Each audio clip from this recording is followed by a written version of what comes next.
It's the roll up, it's the vibes. Welcome to the college football preview show presented to you by the Roll Up Network. I am Silk and I'm with my co-host, Amon Richards, Kenny Shaw. What it do, fellas? We surviving. We surviving.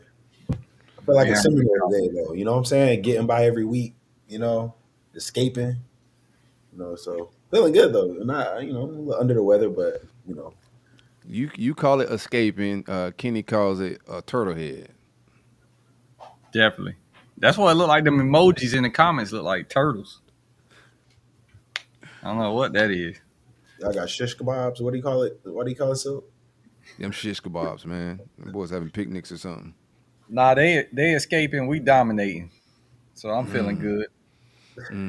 Good matchups this week. We got Arkansas, much needed win for us to get bowl eligible. Uh, Miami is playing North Carolina State, and then Florida State has Pitt.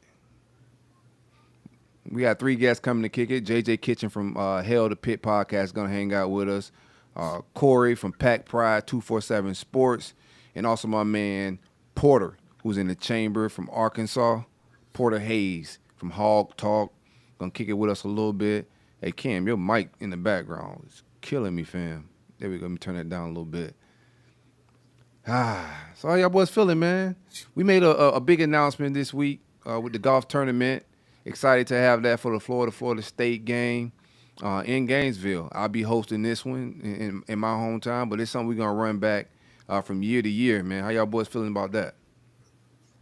Feeling good. You know, I always love golf. That's my that's my little hobby now. But I'm feeling good about it. I think that Florida State folks gonna come through, get a win, then we're gonna dominate in Gainesville too. So back to backs. Now y'all, I don't know. I got some golfers coming out, bro. We got some good names coming out too. Um, we gonna see. I think I like the crew that I'm putting together. I'm super rusty. I haven't golfed in years. We've been talking about it in the chat. So I'm super rusty. I'm gonna get a couple rounds in before I get out there in Gainesville. But I'm putting my team together. I think I got one or two locked in. I was gonna go full pro on you, Kenny, and just really cheat. Just go get three real pros out of Gainesville, and then try to take this prize money, man. Hey, that still won't be enough. We just got the vibes this year. Like we just got that winning blood this year. So you might need two or three of them fuckers just to beat us. I might go get them now. They're still on the table. We're gonna make some commitment style announcements of the big time guests we got coming on. As far as golfing, but we got Cam. He's more the science behind how we set this golf tournament up. Yo,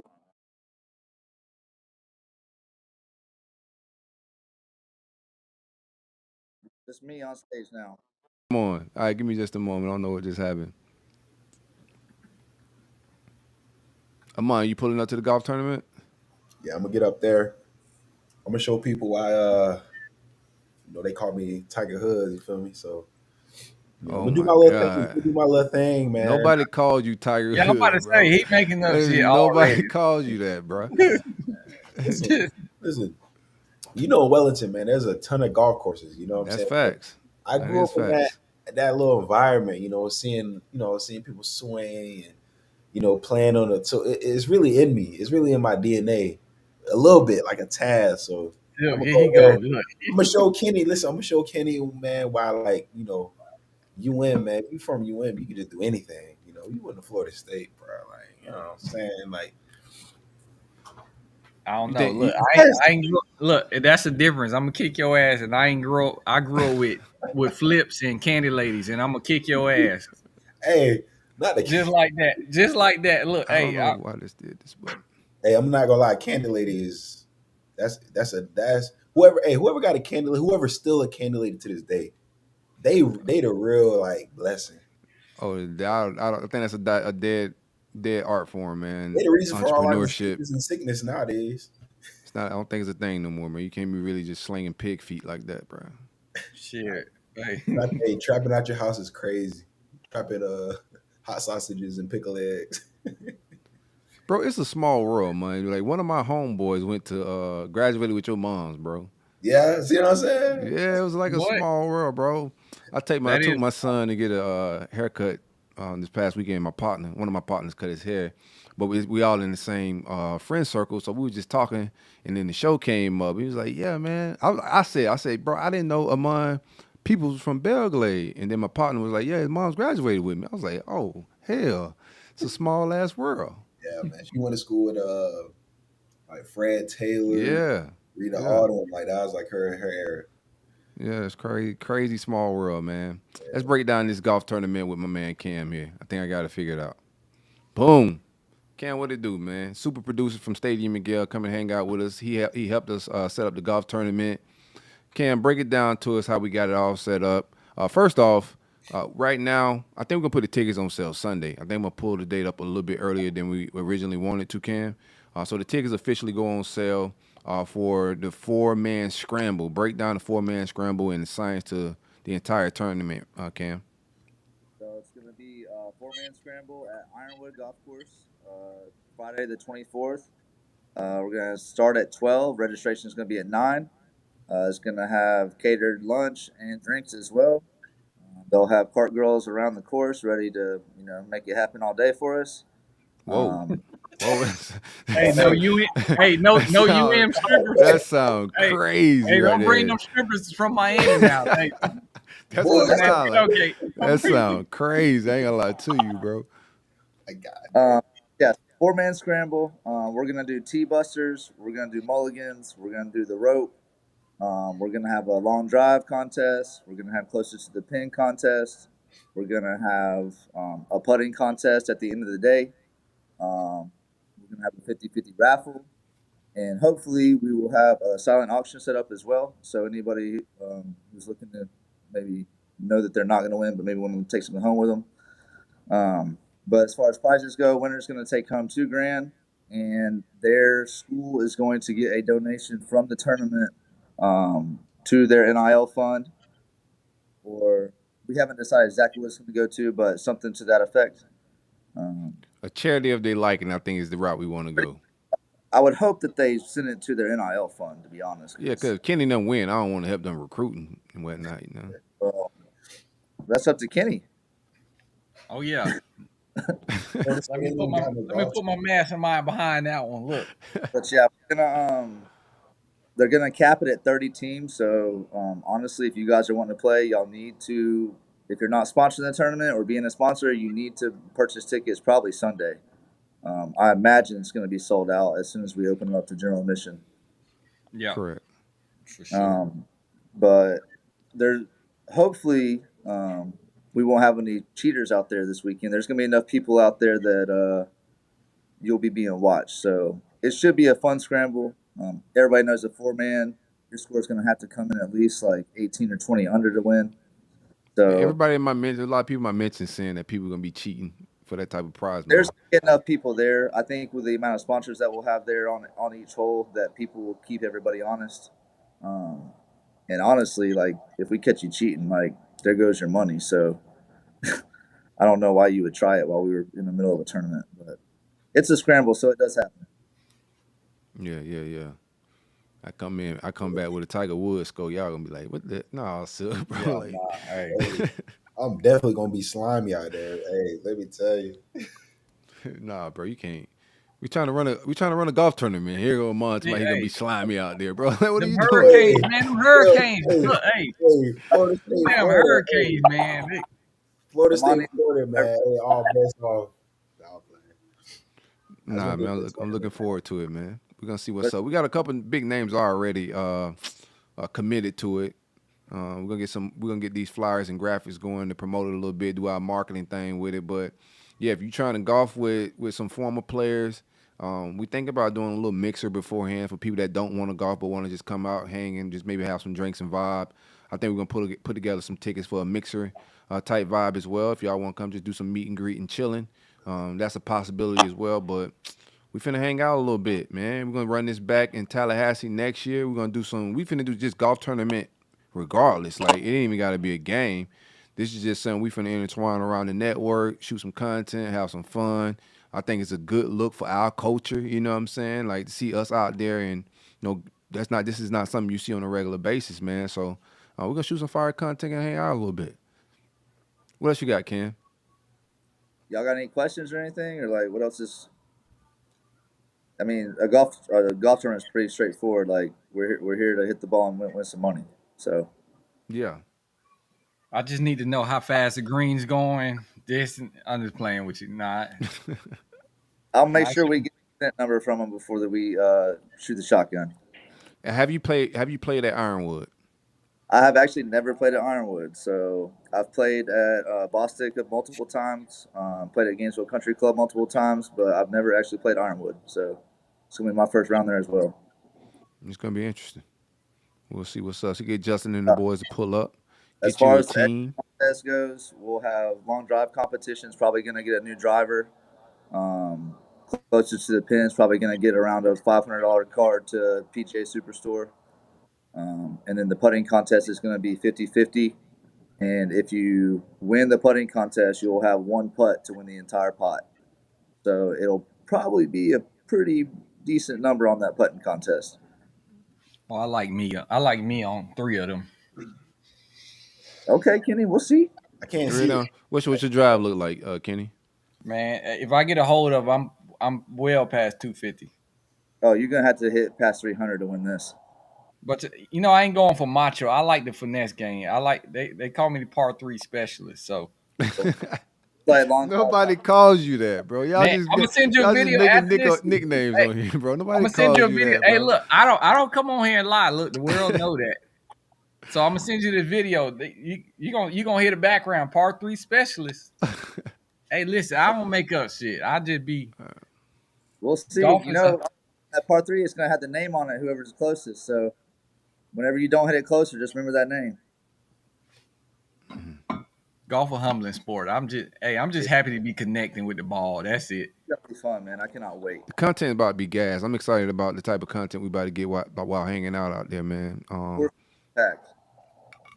It was fire. Kenny's vlog was fire. Like watching him out there do his thing, bro, acting a fool on the golf cart a little bit. Hey, like the worst caddy ever, bro. I'm like, where you find this caddy at, man? hey, I thought you were serious when you say you had a caddy, and then I see the golf cart creeping in the back. I'm like, what the hell going on, man? Man, hey, he's serious now about golf. I bet.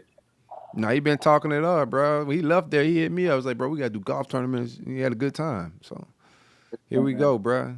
I know we was gonna wait till like after the new year to get it crunk up, but it was a good opportunity. Shout out to Ironwood for, setting this up for us on the humbug. Like we didn't really plan this out, lengthily. So hit them up last minute. They was with it. Relationships make the world go round, man. 100%. Hey Kim, all right, man. It's been a pleasure Appreciate y'all, boys. already. Now we're gonna transition right over to Arkansas talk. My man Porter Hayes from Hawg Talk break down this Florida Arkansas game, a much needed win for us folks in Gainesville, trying to get the bowl eligibility. Porter, what it do, my guy? Appreciate your patience, man. Thank you for having me come on. Hawg Talk. Yeah. Hawg Talk. I like it. Well, we have to, because of the university, spell it H-A-W-G because they're kind of chintzy on the name a little bit. We couldn't be H-O-G. Yeah, I feel that. Now you, I'm trying to figure out this Arkansas team. You fired Dan Enos. The offense in the playbook is supposed to be shrunk down. KJ Jefferson isn't what I thought he would be this season. I expected him to, be a much better quarterback. He's struggling. The offense is struggling. But when you look at the games on paper, you guys have lost. You guys are 2-6, but every game has been like one possession losses. So I'm trying to figure this team out. Like, who and what is this Arkansas team, man? Well, we're trying to figure that out. I mean, when you win your first 2 games, then the BYU game, you lose the BYU game. Then you go on that skid, the daunted A&M, LSU, Alabama, and Ole Miss. I mean, anybody running that schedule away from Fayetteville because, with that game being with Texas A&M in Arlington. So you come away from the BYU game, then you go to LSU, then you go to Arlington to play A&M, then you go to Alabama, then you go to Ole Miss. All of that just, combines into a mess. Then you try to turn around and try to get things going against Mississippi State, which another bottom feeder as long as Arkansas, and the offense is just sputtering. The defense is 32nd in the country. They're only giving up 333 yards per game, 22 points a game. It's just the offense can't seem to get things going. They were trying to do a lot of this 4th and 1 shotgun formation. Offensive line wasn't holding up, and it was just allowing other teams just to break through the line. You weren't getting, you got to think with Rocket Sanders being out, but this running game, they're only averaging 109 yards a carry or 109 yards a game, and that's just not what we thought this team would be this year with KJ, Rocket, AJ Green, and Dominion coming back this year. What has been KJ's biggest struggle in his game? Well, a lot of it is, and everybody is quick to go to the offensive line, which they have been, pretty bad this year. But people are forgetting when Browse left, and then you bring in Enos. When Browse was here, his blocking scheme, the O-line was stretched out. You're wanting to stretch out the field, giving KJ more of a pocket, giving the running game more room to develop. You bring Enos in and a 2 tight end smushed O-line set, and he had nowhere to go. By the time he was in the pocket, he was either getting sacked or he had to run straight back up through the middle because when the offensive line is getting collapsed, it's almost like a V formation. I joked around and was calling it like the Mighty Ducks. They just had this V formation, and he had nowhere to go. So it was either you're back in the pocket, and you get frustrated, when you're getting sacked 5, 6, 7 times a game. And we seen this back when it was Western Carolina and Kent State. We didn't see these alarming things when it was BYU or Texas A&M. We seen these things coming with the offensive line. If you couldn't get a 100-yard rusher against Kent State, you're in big trouble. And that's with Rocket on the field or not. So just the frustration of him trying to get enough, time to throw the ball. And then, you don't give your receivers enough time to get deep. If you can get them to get deep, they're not getting separation. It was just a bunch of confusion when it come to route running, timing, and all that. It was just a big dumpster fire, if you really want to be quite honest with the offense. You guys fired Dan Enos mid-season. Yep. What was the smoke? There was some. I thought I seen some conversation about the players saying they didn't want to play for him, Dan Enos. That was a quote that was taken out of context. That was never Okay. that was never said. They did just. I guess in a way you could kind of say it, but he never said that. And that was truly, like I said, a quote that was taken out of context. Things just didn't click. Look, guy can come in. Look at Brent Venables when he went to OU, and it took a while to click at OU. Sometimes it just takes time to click.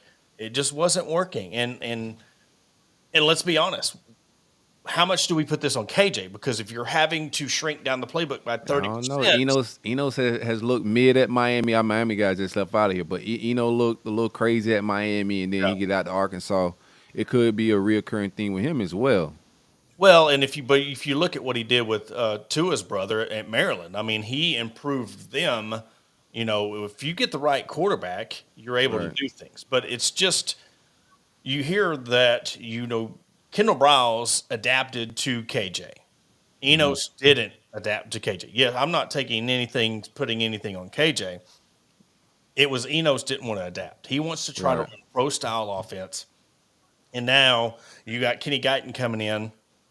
They're shrinking the playbook by 30% because let's be real. I mean, KJ's a 1-read, 2-read guy. Reads half the field. That's just what Browse had him doing last year. And that's what they're going to try to do this week against Florida. And hopefully, we'll see a different outcome. But Arkansas's never won in Gainesville. They've only won 2 times in the whole series against Florida. So on top of already trying to overcome this big hole, you're having to do it at Florida to try to get – because you got to win out and be bowl eligible or you're playing for really nothing the rest of the season. And they're shrinking down the playbook. So what do you think it looks like? And this is the first time play caller. Who's calling the plays right now again? Kenny Guyton, he was the quarterback at OSU back in the day. He's never called a play. He was a receivers coach, So again, you're shrinking it down. I think you're going to see more of an RPO, 1 or 2 reads. You're not going to see where you're breaking down, checking down, look at the whole field of play per se. That's interesting. Another thing too, I was like Sam Pittman. I'm hoping like you guys lose out and you guys fire him and we get him as O-line coach. That's been I've been whispering that since like the skid started with you guys. So hopefully that's the thing. But um, why does I find it like just shocking that Sam Pittman has a bad offensive line. Like what went wrong in that department? He's a guy that's known for his work in the trenches and his evaluations as well. Yeah, and that's where you live and die by the portal. You look, Arkansas is not a program where we can go out and recruit 5-star linemen or 5-star guys any given day, and you're already putting yourself in a hole. And then when you're losing, I mean, you got to think where this program was when Sam Pittman took over. I mean, 2 back-to-back 2-10 seasons with Chad Morris. Then you come in, you have a senior leadership defense, and you get 9 wins. Now we're kind of regressing back from that. And I go back to my original statement. I think it all had to do with what Enos wanted to do with this offense, and it's a totally different blocking scheme when you're telling your O-line to block, spread out, more room, less Right. double teams, opposed to you're scrunching everything and you're blocking straight forward. And it just didn't work for those guys. These guys they're decent O linemen, but they are not great O linemen. And if you try to change the blocking scheme up like that, it's you're just setting yourself up for a disaster, and it's come to fruition. Now your defensive line unit, in my opinion, is you guys' best unit on that side of the ball. How do you think? I think you guys are gonna have to keep this. And the spread is 6 points. So for the people out there that bet money, 6 point spread for Florida at home, favored to win. How do you guys keep it to that one possession? Because I'm hoping it goes away from that a little bit, and we get up 2 possessions, and with that limited playbook, and how limited your offense has been, we could do some Billy Napier football and just run the air out of the ball because that's what he wants to do is possess it and jump up 2 scores and just sit on it. Pause. But how do you guys keep it from getting out of hand away on the road? Well, we got to keep on doing what we've been doing. Jeff Coate, Landon Jackson, McLaughlin. We've been able to get turnovers. The biggest key I'll bring into this game is our special teams. When you got a field goal kicker that can kick it from 50, 60 yards away, you've got a punter that can flip the field, kick it 50, 60, 70, sometimes 70 yards. You got to be able to keep, if your offense is sputtering, that's really, I think, what saved us.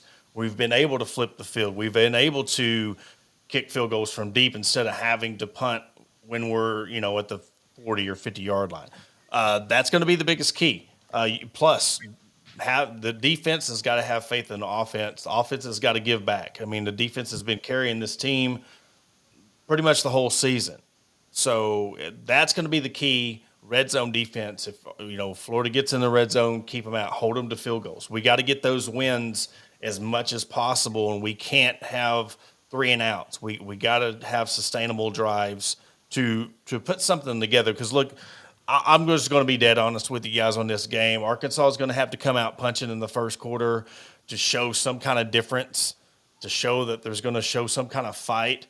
But if they let they come out stagnant, and then Florida goes up by 2-3 scores, and at halftime, this thing could get ugly. But I have hope and faith in the defense that they're going to keep this thing close and give Arkansas a fighting chance to actually start getting this offense going. Because you look at all the losses that are one-possession games. I mean, Arkansas could very well be 6-1 right now. If we turn these one-possession games around, now you're looking, instead of 2-6, you're 6-1 or 6-2, 7-1. You're looking at a very close how you're flipping the field. So it's hard for me to come up with a plan to win in a place we've never won with a team that's sitting 2-6 and 0-5 in conference play.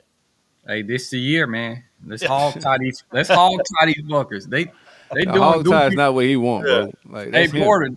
Porter, they're doing goofy shit, hiking between the legs. It's the year to get them. You know what I mean? We need that guy from Michigan to come scout. We got him on the sidelines. That's a wild story, man. Like McElwain is. is always caught into some shenanigans as well. Shout out to Coach McElwain, Jim McElwain out there in Central Michigan with some shenanigans.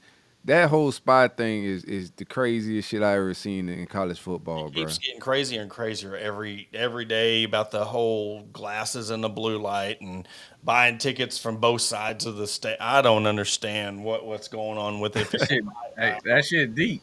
That shit deep. Dog, you know the type of espionage probably goes down behind the scenes in college football that we don't know about, bro. But Like, my biggest question is to you. We're all SEC guys here. Why are you doing this against Northwestern? Why are you doing this for Purdue? Why are you doing this for Michigan State? I don't understand the concept. Now, if you go back deeper, what they were saying, they were scouting against Clemson and Tennessee. I could see that part of it. But why are you sending scouts to a Purdue Northwestern game? Like, what are you getting? I mean, an Iowa game. What are you going to try to get from their offense? I don't I know. thought that was just a trial and error run. Then, Yeah, then go that shit practice. start. Hey, then that shit started popping. They were like, "Oh, this shit working." Hey, let's do this in the big dance. I No, don't know. that's crazy. Give me your score. My key to the game for Florida. I got to talk about Florida a little bit. So my keys to the game. Um, the offense has been, more reliable than the defense. I would say in the last like 3-4 weeks. So the defense just gotta. I think it's gonna be real detrimental that Shamar James is out of this game. Our leading tackler, our best linebacker, probably the second best player on that defense if you look at PFF or performance wise. So that's a big blow to our defense. I expect Manny Nunnery, the Ohio State transfer to Roger Mitchell to fill in for him, but they're just not sideline to sideline or as good as him. And our run fit has been weird all year. And I'm pretty sure Sam Pittman knows like how to gash us in the run game. So I need my front seven to come to play some football, man. It's a noon game, so we do play better at home. That's been the knock against Billy when he go on the road. The team just lacks some energy and execution. So I like that we're at home. It's a noon game. They did a blackout noon game, which is bad execution with the staff and administration was setting that up. You just can't we can't do Jersey stuff in the preseason. If you do a blackout, you got to surprise the fans and people the week before when it's a scheduled night game. You can't do it in the preseason because Arkansas goes 2-6, and now we got to play at noon. You see, but anyway, still should be a good showing. I think the fans are still engaged. We're at 5-3. Must win, must get win. I don't think there's a reason for Billy Napier to lose this game. He has to get bowl eligible in my mind to keep just good PR and good vibes in Gainesville. That seat is already hot. And after this game, you have Missouri, LSU, Florida State. Turtle head. Big turtle head. You might He got on the the super runs, hot Kenny. seat. Hey, You might got he the on the runs. super hot seat. Yeah, you right. Nah, his seat ain't hot. It's just with the fans. Like Hey, shit. Twitter, Hey, social media isn't real life, so they're hey. not gonna fire him. If y'all But get if y'all get hog tied like I think y'all are, you don't believe that, bro. hey, third degree Got burn something on on your the ass. other side. Hey, Who, that's who's a y'all? third Who, degree. give me your playmakers on offense because I think that's where I like us. I think Eugene Wilson is going to be a problem. I need them to get Artis Bordenham involved more than they did last week. He's been active lately. Etienne, I think, is back healthy. I just think we got more playmakers in the skill positions that can make some explosive plays. Who on your offense do you like to make plays, explosive plays? Games like this, KJ is going to have to really step up. I mean, he can run, he can pass. So dual threat. He's been shown when he's on his game, he can take over a game, and that's another thing that you've seen over the last 4 or 5 games. You could see his confidence going down and down and down. So that on the receiving core, Andrew Armstrong is one of his top receivers that he goes to. He's got 520 yards receiving. And then, with his running ability along with A.J. Green and Rashad Dubinion, what's crazy is K.J. Jefferson is almost double in rushing than the other running backs. He's got 428 yards rushing. Dubinion comes in at 284 yards rushing. So you just got to you got to be able to run the ball. You got to be able to establish the run. Again, I'll go with my score prediction. I'll say 31-25 Florida. Again, I would love to come on here and chop it up with y'all and talk it and say that Arkansas is going to come in, but You're tall task, and then Arkansas's got to win before I can start vouching for them again. But that's my final score. I think we'll get in the 20s, put up a fight, but in the end, Florida wins this one 31-20, 25, 31-27. Yeah, you're all right guy there. I like you. I like you, Porter. You just gotta tell it how it is. Yeah, man. I lie when I go on other people's shows. They bring me on there. I be like, I'm just gonna say a winning score just cause like I feel like I got to, man. I'm gonna go with a similar score. I'll go. I think we get in the mid-30s. Give me 33-24, something like that, around the same range as you. What you got, Kenny? Where you at with it? I like This is that our same. score prediction. This is our score prediction expert right here on the show. I like 33-24, but Arkansas Ooh, there you go. if Yes. they establish a run game. What you got, Hey, y'all? Man, listen, I'm gonna keep it. I'm gonna stop lying on here. I'm gonna stop lying. I didn't got sick by all this lying I've been doing. So Mm-hmm. 31-17, I think UF go get the dub, man. I appreciate that, They playing at fellas. home. I gotta give them credit. They play good at home, so I'm gonna just be. We are at home. It's a must-win situation. I need these boys to come out with their hair on fire, dog. I ain't gonna lie to you. I We think lose that's that crazy. one, it's gonna be grim. We're trying to get to bowl eligibility, you know? Ooh, I still we. think it's crazy how y'all like perform so much better at home than away. Like that's still mind-boggling.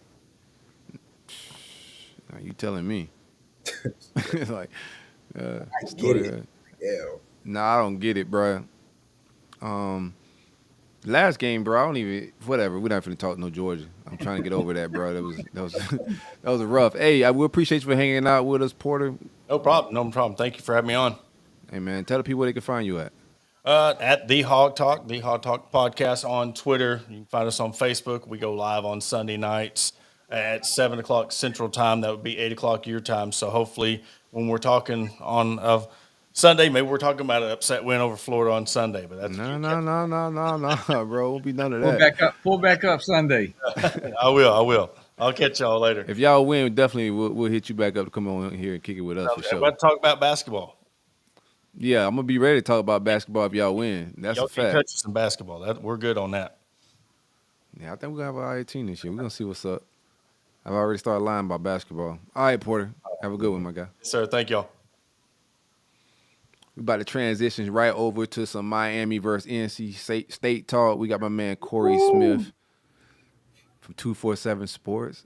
What's up, Cory? How's it going, my guy? Oh, I got you turned down. My bad. That's on me. That's on me.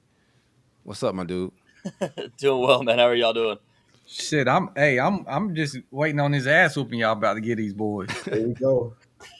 Here it is. Hey, listen. Hey, Hey, Corey, If Corey, it's going to be from the defensive side of the football. Corey. Hey, I know that place. Hey, I know that place very well. Yeah. I know it too, Kitty. I had a great Hey, time. I had a great time up there. I'm not gonna lie. It's uh, great. The They ball. I not mean, gonna look, have a great time this time. Shit. yeah, I don't think he wants to talk about Florida State last year getting beat by a second string quarterback. So, Man, hey, them Talk boys, to him, Corey. man, Kitty, Corey, what happened? Corey, hey, if I can go back, I'll fight y'all at the end of the game how mad I was. I believe it. 2012, y'all got us. We were Yeah. number 2 in the nation with Was that the EJ Christian Mayer. Water game? No, 2012, we had EJ, Yeah. and we was 16-3 at halftime. And I think y'all had Glennon. Mm-hmm. Man, that motherfucker took Space Jam juice at halftime or something. and, and y'all ended up winning 17-3. So, I mean, 17-16. It was like, I forever hate that place. But I think I'm going to find some new liking for it after y'all do what y'all do this weekend. What's gonna happen, Kenny? Not bowl eligible for y'all. Look, that's what's going to happen. Look, if they beat y'all ain't going to be bowl eligible. Brother. I think they bowl eligible. Y'all had 6 wins, I right? was about to say, I'm pretty sure they're 6-2, right? Yeah, Bro, that's Miami has 6 wins, bro. They bowl eligible. Kenny, you I can't put forgot, that. I juju forgot on they us. squeaked that little Virginia win out. Shit. But yeah, nah, Corey. No, I'm glad you're on here, man. Listen, I just want to touch some NC State. I really haven't kept up with them much throughout the year. I think you guys are always a threat. It seems like you guys always play better when a ranked team comes to town, especially at night. So I just want to ask you about some Yeah. overall energy around the program coming to this game. Is it like I know it's 8 p.m. game. Woo! That's all you're gonna be hearing. Look, Listen, we're not undefeated. We're not undefeated. We're not a ranked number one team in the nation and stuff like that. But it's still, is there some buzz going around campus, with this game? Yeah, oh yeah, definitely. I mean, and it helps a lot that you just beat Clemson the week prior. You beat Clemson, you come off of that. I think if the roles had been reversed, they lost to or they beat Clemson, at home before the bye, and they lost to Duke the way they did last weekend, it would have been a completely different vibe heading into this one. But yeah, I mean, the fact that they kind of came back from seemingly the dead after what happened against Duke on the road. The offense just couldn't find their way. The defense gave up too many explosive plays against them. This is a different feel going into this one, though. This is actually the first night game they've had since the start of the season. They played in multiple night games on the road, but this is the first true night game. The only other one they had was was a rainstorm that during a thunderstorm, a bunch of people had to evacuate, and they came back and they ended up playing like slightly a night. But other than that, this is the first true night game, so this is going to be a different atmosphere. I mean, they've upgraded a whole bunch of things. Like I know this isn't like football talk or anything along those lines, but they added to the video board is like bigger than it's ever been now at this point. They added new speakers to the sound system, things along those lines. They've got the the LED lights that everybody's got now at this point. So I mean, it's going to be a different atmosphere for this game compared to any other day game that they've had so far this year. I like it. Yeah, I like it too. You know why I like it? Because I see that you guys have a redshirt freshman quarterback. So it seems like, is this his first night game that he's going to be taking part in? Oh no, he's a true sophomore. He played a little bit last year. He had a chance to redshirt. The expectation was from the redshirt. Okay. And then Brennan Armstrong just didn't play very well, so they were like, "Hey, you got to get out there." I mean, he's seen as the quarterback of the future for this team, and was seen as that when he played last year. Actually, the two night games that he played last year, he came off the bench after Jack Chambers beat Florida State the week prior. He came off the bench because Jack Chambers wasn't performing well, so he came out there and threw for 3 touchdowns against Virginia Tech. Ended up winning that game. And then the following week was the first true freshman starting quarterback for NC State since Phillip Rivers back in 2001. He ended up starting that game, threw for 3 touchdowns against Wake Forest, which had Sam Hartman at the time, was a decent team. They win that game, and then the following week he had a season-ending injury against Boston College. So he only got to play in 3 real games last year. And then this year he's played in 2 so far, or 3 so far now. It's been a bit of a mixed bag. Against Marshall, he played well in that game. He threw for 4 touchdowns actually in that game, but also threw for 3 picks, 2 of which were off the hands of his receivers, and then the last one was actually his fault. And then in the Duke game, he threw for 2 picks in that game, and the offense wasn't really there. But then this last game against Clemson, him and Casey Concepcion, which has been the true freshman of the week for the last 2 out of the last 3 weeks, I believe, in the ACC. He caught 2 touchdown passes in that game. So he's a guy that's been a game changer for them. The last 5 games, he's had over 100 yards in 3 of them and 2 touchdowns in 3 of them. Damn, he got a damn my stat out there. Boy, you better hope you got any barbecue on the grill this weekend, boy. Oh, brother. Hey, listen, brother, we're going to be ready. But look. Night game, cool temps. Oh, man. Raleigh, North Carolina, huh? Ooh, I'll tell you, you're going to hear that wolf. You're going to just hear that wolf all night. Look, that shit is loud. I'm going to be 100% right now. When I found out it was a night game, 8 p.m. away, I just hate the sound of that. That always sounds like a trap game. Like, it sounds like it's going to be a lot of energy, and it's going to get weird up there. So hopefully we keep on the rest. We keep everyone under control. But hey, Silk, he trusts me now. Look, with the away games, he trusts me now. Look, hey, now it took goddamn 6-7 weeks. Now he trusts me with away games. Can't think every away game is a trap game. Man, when you good, when you're a top team, every game is a trap game. Yeah, they show up. So yeah, for sure. what's your take on our defensive line and versus your D line coming to this game? Because I feel like that's like the huge matchup coming in. We're second in ACC. In sacks, you guys are third. So talk a little bit about our D line. I know we got Ruben Bain out there. He's going to be a problem. But I just want to touch on your some of your guys as well. Yeah, Whoa. Ruben's been a dude this year, man. He's been. That sounds nuts.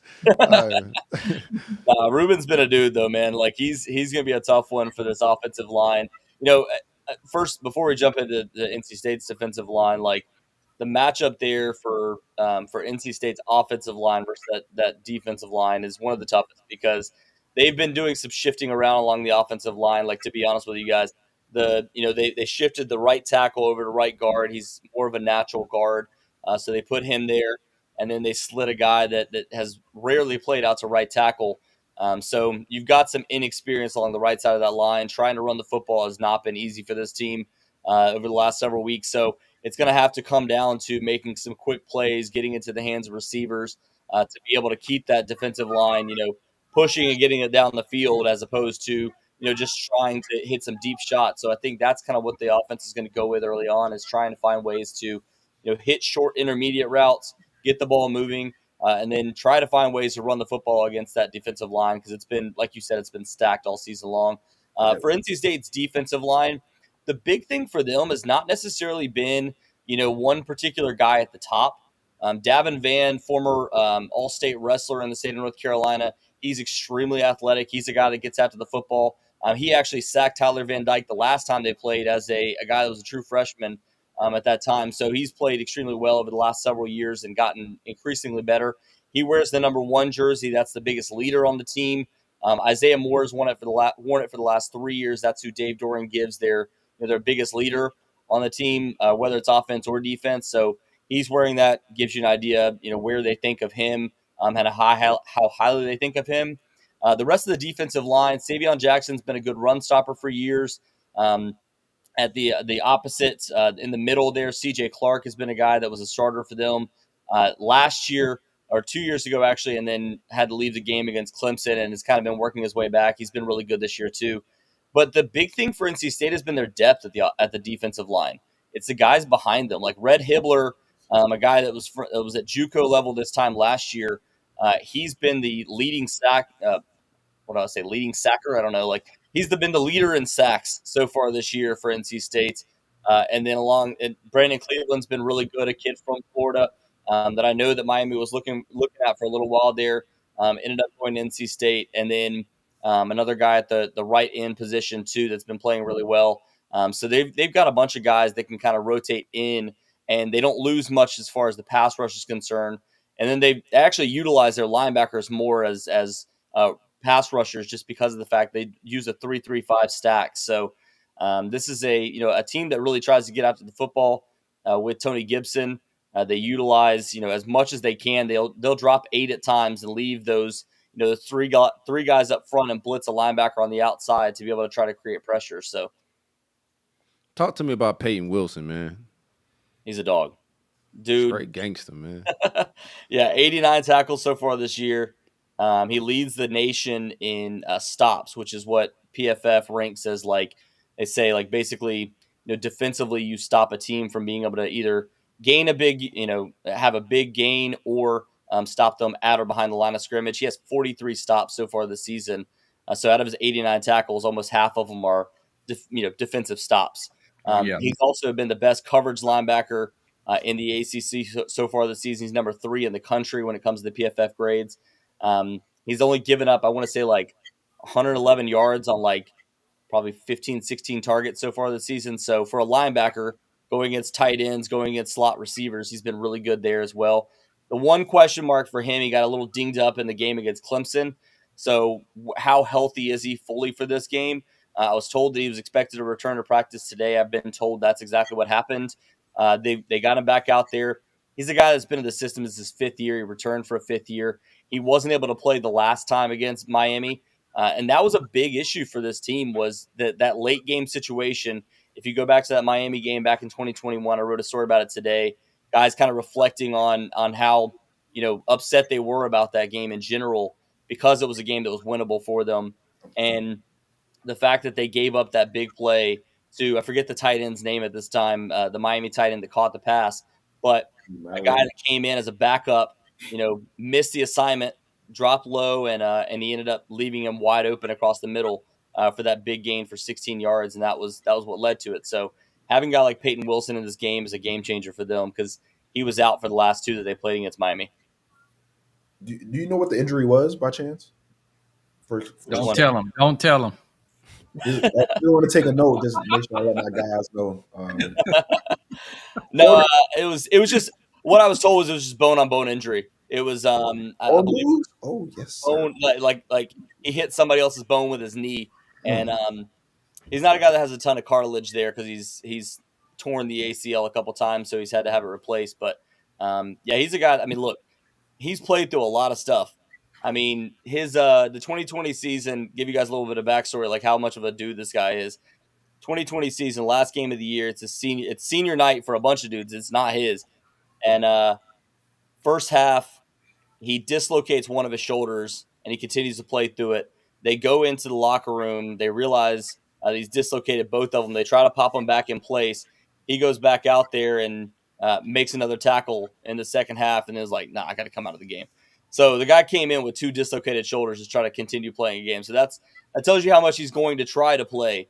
Unless it's season ending, he's going to be out there. So he's one of those type of players. Okay, understand. Yeah. Oh yeah. I'm liking y'all chances for sure. So I like their chances. I think Miami's still favored to win on the road, I believe. Man, let's be for real, man. I like our chances, man. I think NC State, they got a solid team. I'm not as afraid as probably past NC State teams. Probably more so the quarterback play, but it's going to be a good game. I think it's going to be a lot of energy, a lot of hype going around it. Night game, 8 p.m. on the road. I mean, I don't really think any. Give me the keys for Miami. Give me the keys, like Callie said for Miami, bro. So I'll just add this. His first true road game for them, like first real road game. Because if we go back, like what was it, Temple?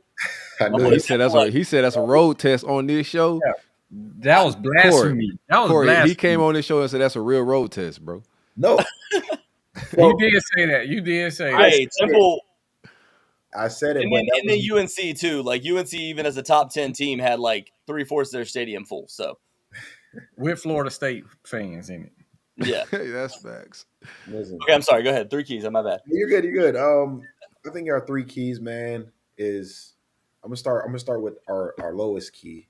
And I think, the offense, look alive, put up points. I think if we run the ball well, and really don't allow your defensive line to get after Tyler Van Dyke, because I think if they get after him early and disrupt him, knock him off his focus, get him unconfident, I think we struggle, like we've done in the last couple of games. So my key is just offensive line show up, we run the ball, pound the ball, do what we normally do. We're one of the best rushing teams, in college football. So can we talk some Van Dyke real quick before we get off that key? That's been the buzz. Go ahead. That's been the buzz in Miami Twitter, is the back and forth about what TVD, what he his progression. You said he had a bad game. Even Restrepo came out and said the fans are a little too finicky. One moment you're throwing for 400, the next week they hate you. What's your feel on Tyler Van Dyke right now, man? I think it's just the gift and the curse, if I had to be honest, with college football. When you're healthy, you're playing good, everyone's right there supporting you, cheering for you. You can't do nothing wrong. But, it's football. 100% of the players get injured, and unfortunately, you get banged up, you miss some time a little bit, you get off focus, you get off track a little bit, and you struggle. Teams got, like you said, each week teams are scouting, they're planning, they're game planning for you, and they're preparing, and they want to beat you. So, I think it's his case. He's just going through a little slump. He's banged up coming off that UNC game. You think he's struggling to see in the field, though? I think it's just he's struggling to see in the field more so because he's in. I personally feel like, he's battling injuries and, he's just trying to get back in his groove. And I think he's a part of it is just guessing. Sometimes we're out there on the field. I mean, I've never been a quarterback, but as a receiver, coming back off injuries, there's a lot of times where you're just not the same. You're just off your game a little bit, and you tend to not do the things that got you where you are, if that makes sense. You start doing things that's out of character, right? Like staring down, certain receivers or staring at a certain side of the field. You just get uncharacteristic, and I think as the games go on, and he gets that confidence back, I think, he'll get back to himself. Because if you look last game, Clemson, I mean, the interception he threw, or the interceptions he thrown, I mean, they were open. He just underthrew it as if to me, it looked like he short armed it, right? Like he kind of didn't trust it, but the look was there, and if the Tyler, that we all know, was back there, I think his that, we're all cheering, but unfortunately it was interception. So, he has time, and he didn't get sacked one time last game. Yeah, he got hella time. So, it just comes down to just reading the field and just trusting it, so I don't have a problem with it. We all been there. We all had our ups and downs. I do think, X is right.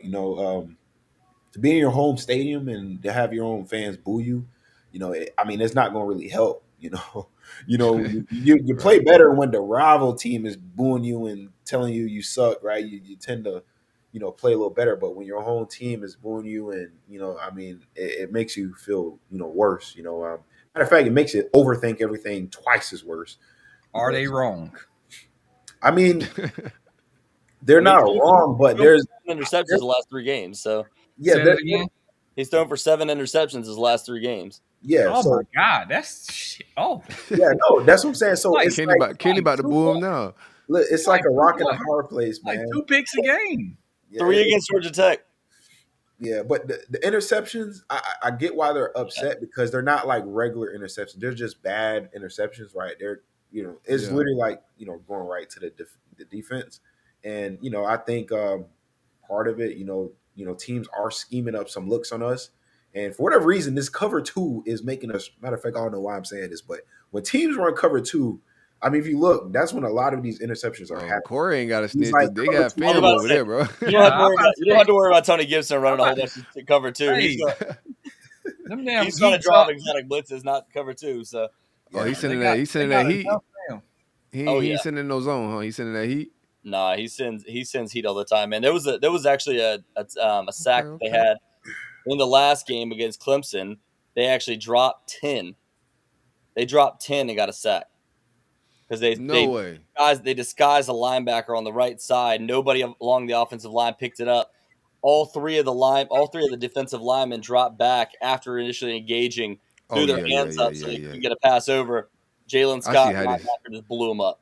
I see how this guy calls shit. He about to have TVD throwing it.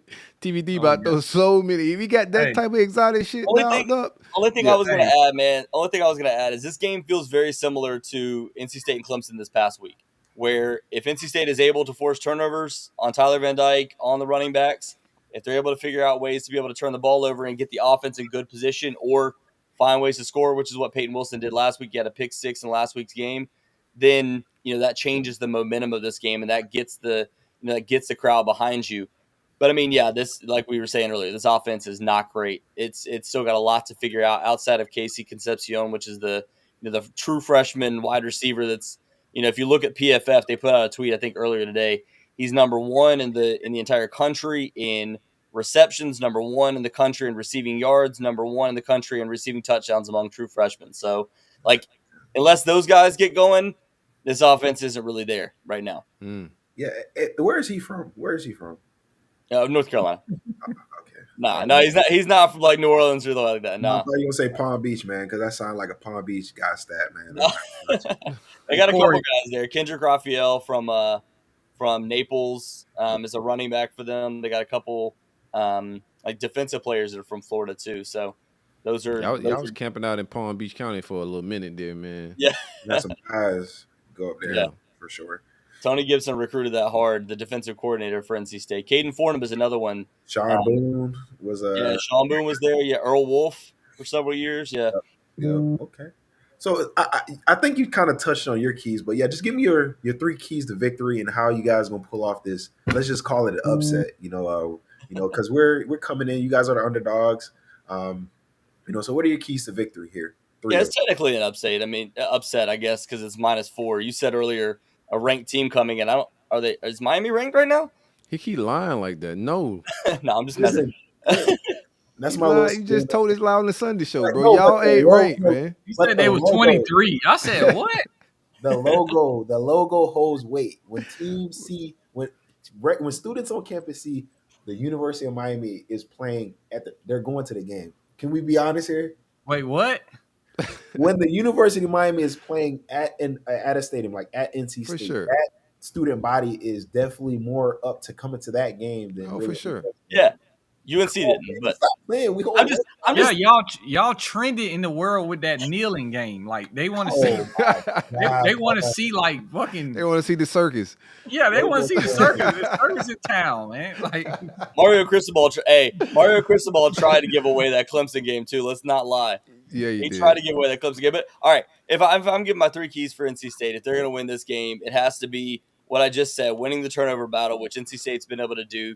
They're in the top 40 in the country when it comes to turnover battle or turnover margin. Miami is right now number 81 in the country at -0.3. They're -1 over the last 3 games because of all the interceptions. For NC State, not giving up explosive plays. That's what Miami kind of lives for. Like you're going to be able, if you're able to get it into the playmakers' hands, be able to get them open, get it down the field. That's what Miami's going to try to do in this game. They do have better athletes. Like they have more dudes from the state of Florida. They got faster guys. But if you're able to keep them at bay and able to keep them into short yardage gains, that's one of the things they did against Louisville, despite the fact they lost. It was 13-10. And again, that played a large part in why they made the QB switch. But that defense was able to hold Louisville, Jawar Jordan, the guy that, do it all running back in the country, to like less than 65 total yards in that game. So that's one of the things that they do really well is keep guys there and then be able to win the battle. When like I said earlier, along the offensive line, if they're able to, do enough to be able to give MJ Morris a little bit of time to create, get a little bit of the running game going. I've said it for weeks now. They've got to be able to find balance. But I think the big thing for NC State is being able to get the ball down the field at times, not necessarily through, deep passes. We saw in the last game, Casey Concepcion, 72-yard run and catch that was literally a 5 air yards, and he ran it for the other 67. So do things like that and be able to find ways to create explosive plays, but also be able to move the ball down the field, wear this defensive line down. A guy like Ruben Bain, obviously, he's going to be able to play a ton, but if you're able to keep that defense out there for 80, 85 plays, there's going to be times where you're not going to have the main dudes out there. You can be able to beat them in the fourth quarter, something that nobody's been able to do against Miami so far this season. I think they're like 12th in the country when it comes to fourth yardage points allowed. I think it's like 3.1, 3.2, fourth quarter points allowed on the season. So if you're able to win the first 3 quarters, go in there, hold suit in the fourth quarter, and that's how they probably win this game. Yeah, and I think it's a close game. Honestly, I don't think we're going to blow them out. Just with our offensive play in the last couple of games, we just haven't been electric. It hasn't been pretty to watch. But I do think our defense is going to be the reason why we're able to get this game. I think they're going to keep NC State from scoring a lot of points, and enough where I think we win by like 6 or 7 points. I don't think we're going to go out and win by double digits. But to your point, I would say NC State, you got to struggle on third down. So, that's Ruben Bain's, favorite down, him and Leonard Taylor. So I think we're going to get out to the quarterback and be able to get our defense off the field. But it's just going to come down to, can our offense get back, to how we looked beginning of the season? And if so, it's going to be a cakewalk. But if it's like last game or really the last 3 games, I think I have gray hair again, by halftime, and I'm ready to, chug some more tequila, and almost black out like last game. So You're gonna need it, bro. You fighting the cold and the L. You're gonna need all the tequila. that's why I'm here. Man. That's why I'm sick now, bro. All this drinking, man, every week. Them demons beating his ass. That's what it is. Hey, them lying demons. Them demons beating his ass. I'm stressing every week, man. I'm pulling hair, man. I went to the game and it's just like overtime, like twice already in this year. Like I can't do it, man. My heart, like it's too much pressure, man. You gotta switch your vices, bro. AR, go to sleep on this 30-17 loss. What the? Nah, hey, see, so Go to sleep on that tonight. I've said 23-17 is what I was going with. Upset? You okay? Like, okay. hey, we upset. taking, Oh, yeah. Because see, here's the thing: is I think what you're saying is true. I think Miami finds a way to get stops multiple times in the red zone, but NC State has a really good kicker. They got a guy that kicked a 57-yarder earlier this season. Braden Arvison. Yeah. Braden Arvison, a Yeah. former Lou Groza Award semifinalist. He's played really well so far this season. He's All a that. guy that, if he came from Lord have mercy, I'm blanking on it now, but he transferred in this past offseason. They had a guy that was a Lou Groza Award winner last year, Christopher Dunn. So if they're able to kick the ball well in this game, we just went away. Oh, there we go. I was gonna say if they're able to kick the ball well in this, and I think they get 3 field goals, 2 touchdowns total, and make a 23-17 win. Corey, this is the time, Corey. Well, like they like a flat soda right now. Like Miami ain't fit. They ain't got no fizz. Like they just flat. They flat. Defensively, they do. And they relying off one defensive player. That's the thing. So I think that if y'all O-line work a couple chip blocks, a couple slots, chip Bain a little bit, hey, I think that'll be a good game. You know what's crazy, Kenny? You know what's crazy? Leonard What? Taylor is a low-key having, if not equivalent, about the same year as Bain. Yeah, he hooping.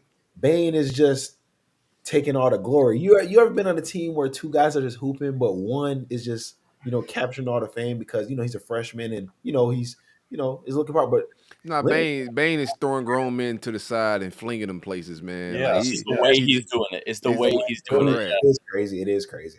Yeah. And it's been hasn't it been like the last 3 or 4 games that he's really come on? Like, if I remember correctly, it was like the UNC game where it was like, oh, this guy's a dude. Like, but the first few games was like, all right, he's kind of getting in. Whereas Leonard Taylor's just been consistent all season long, right? Yeah, I told Kenny here, my brethren here, I was like, look, Bain is better than Verse. He flashes. When I turn on the tape, Bain just makes plays that you just. Hey, I'm looking at the team, man. You can't sit up here and say that my team is dominant. Bro, Kenny, turn the film on and your eye don't lie. He's different. What are we talking about? There you go lying again. Look, Corey, you hear this shit? Corey, he's steady every week. They in the same. He think they in the same category as Florida State right now, and it's the one thing I will add is Verse doesn't have to do quite as much right now. No, because we got multiple dogs. Yeah, he's got other guys around him. Whereas Bain, it's like our DBs hooping. Harvey, our DBs hooping. Our linebackers hooping. Our D line hooping. Like we soccer balling right now. While y'all just going off hope every week. I'm interested to see UNC. Did they watch the game? See, they be here. Look, I'm interested to see if NC State could get home with the blitzes that they're sending because Miami been protecting the quarterbacks good. So, I want to see that matchup more than I want to see anything. The exotic blitzes you saying that your coach is seeing. I know the cover 2 has been causing Van Dyke hell, but you guys are going to do something a little bit different. So I want to see if that blitz get home and if Van Dyke plays better versus a team that plays more man. I think that's a good thing to watch, right, for me this game. Yeah, I mean, that's one of the big things, too, is like they'll send, they play a 3-3-5, so they have more DBs. One guy I would say to watch if you're not looking at the linebackers and the defensive front, a guy named Sean Brown, who was just a disruptor in the last game. He's a guy that, the last few years for NC State, it's been Tanner Ingle. He's been the all-ACC guy for them. A guy, again, from the state of Florida, undersized safety. Sean Brown is a guy that, we've already heard whispers that during the offseason, the expectation is for him to move to linebacker, gain like 10, 15 pounds, be that kind of like Isaiah Simmons. You remember the guy from Clemson a few years ago that, made a big impact and was huge for Clemson. That's kind of the expectation for him is he's good in coverage, but he's like just an elite pass rusher. A guy that just gets after it every single game. And I expect for him to be a guy that they maybe utilize him or Jalen Scott on the outside to be able to use in those blitzes. They hide it really well, man. The disguise for Tony Gibson is one of the biggest things. So it's like, even if your protection's good, you're going to send a guy on the outside. They're gonna switch and find a way to be able to get a guy free. Yeah, so, I like him. Yeah. Give me NC State walk-off style loss. Miami going to lose walk-off style. Borgales miss. Give me 30-33 NC State. Listen, Probably too many points. I was very Let me go. confident. Let me go. 24, 24-27. Yeah. That's too many points for North Carolina State. I just realized that they offense 24-27, walk off style, missed by Borgalis. Y'all been depending on him too much. Mario's going to settle for, overtime, and Borgalis is going to cost him this time. That 3-3-5 you just said, I ain't gonna lie, it just struck fear in my heart. Keep it real. That we ran it. Wide receiver is it's tough, man. Yeah. Right, As a wide receiver, you see that. And we're struggling throwing the ball. Oh, shit. Yeah. See, I'm still gonna lie though. So I'm gonna go ahead and take the Canes 30-17. Man, we gonna walk in, to Raleigh, North Carolina. Raleigh, yes. Raleigh, okay. Yes. We're gonna get some nice Bojangles after the game. We're gonna have a good time up there, man. We're gonna get a Bowberry biscuit, and chill. Good game, gonna be very entertaining. If they want to get it before the game, that'd be great too, because that would make them a little sloppy. That's why we always struggle. We play up there. What's the temperature gonna be like out there, Cory? Ooh, it should be nice. It's gonna be a little cooler actually. Risk 40. I'm sure Miami is used to playing in cold weather, so. Oh no, them boys are gonna bring snuggies out there in onesies. Ski masks. They're gonna be in ski masks like it's. Yeah, it looks like it's supposed to be down around 49 that night. 49? Oh yeah. Mark me down for the 34. I said the first time. Hey, sleep on that 36. One pick six from TVD. Yeah. Might get a couple, Ooh, man. hey. He been friendly. Look, y'all still beat up from that Virginia overtime shit. Look, hey, y'all bones. Ooh. Whoever wins this is that you guys are most solidified in ACC, correct? Yeah, they'll be above 500 for both of them. Yeah.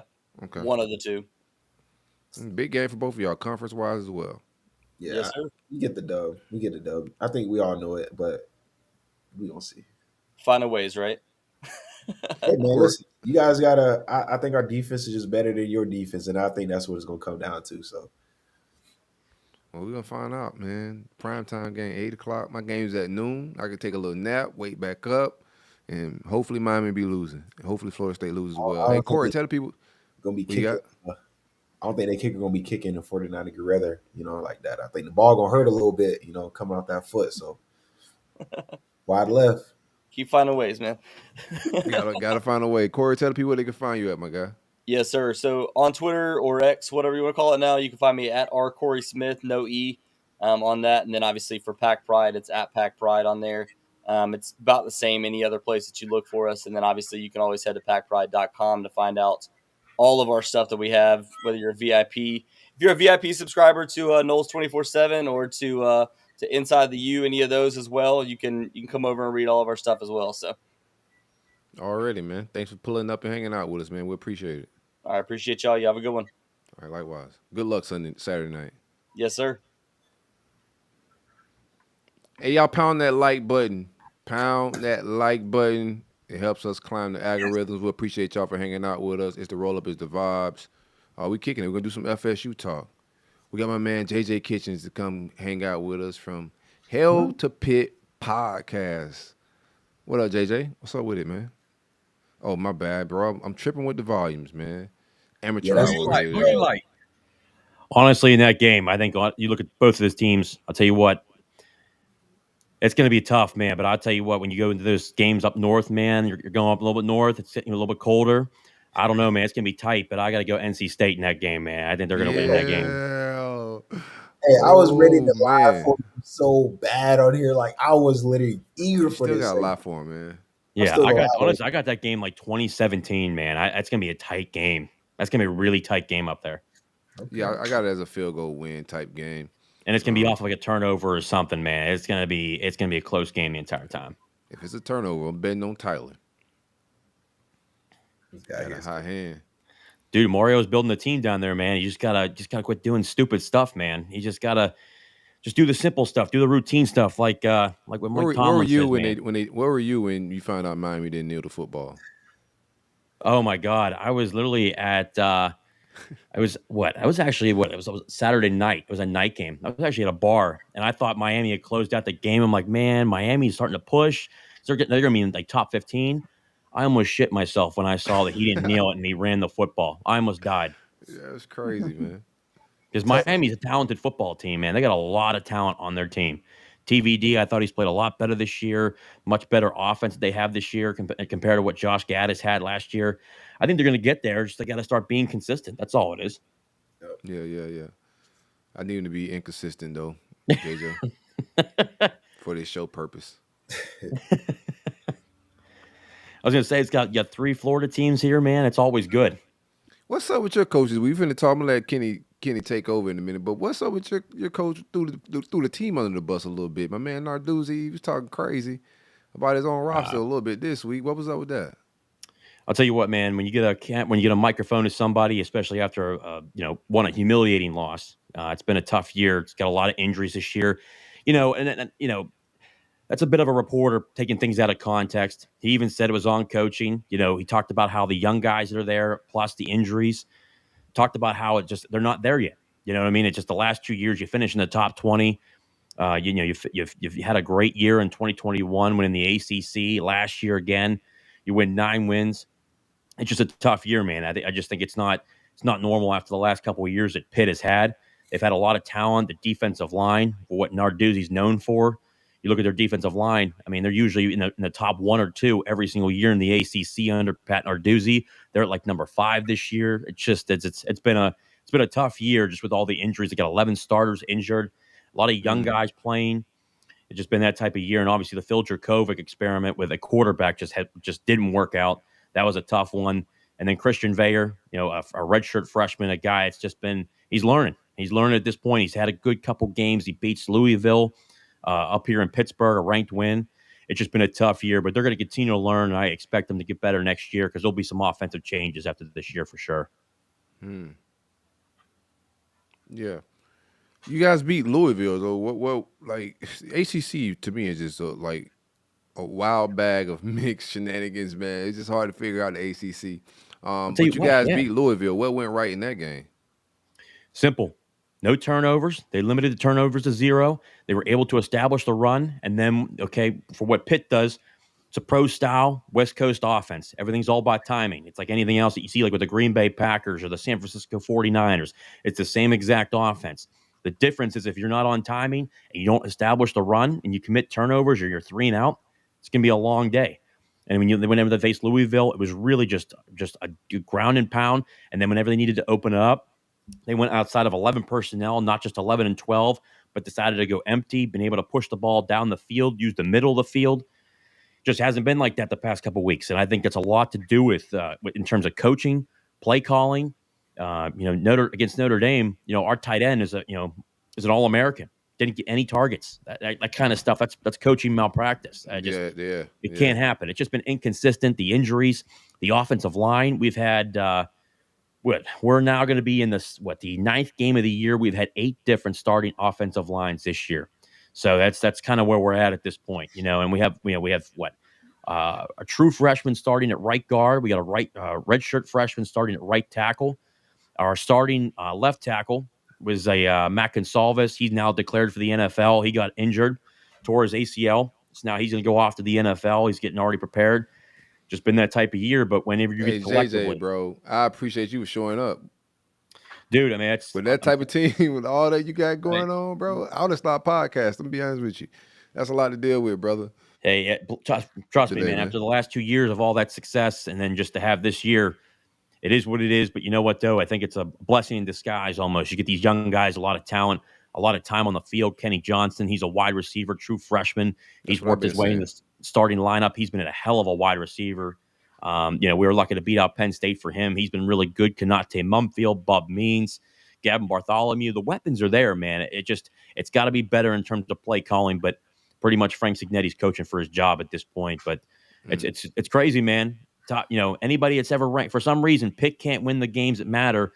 Fail at, especially on the road when it comes to certain teams. But man, when ranked teams come to Acrisure Stadium or Heinz Field is what it was called, man, it just crazy things happen. I need some crazy things to happen. No, he's not lying because I will never forgive you guys for 2017. I was there, buddy. I was there. That was your last ranked win. Was that 2017 versus Miami, correct?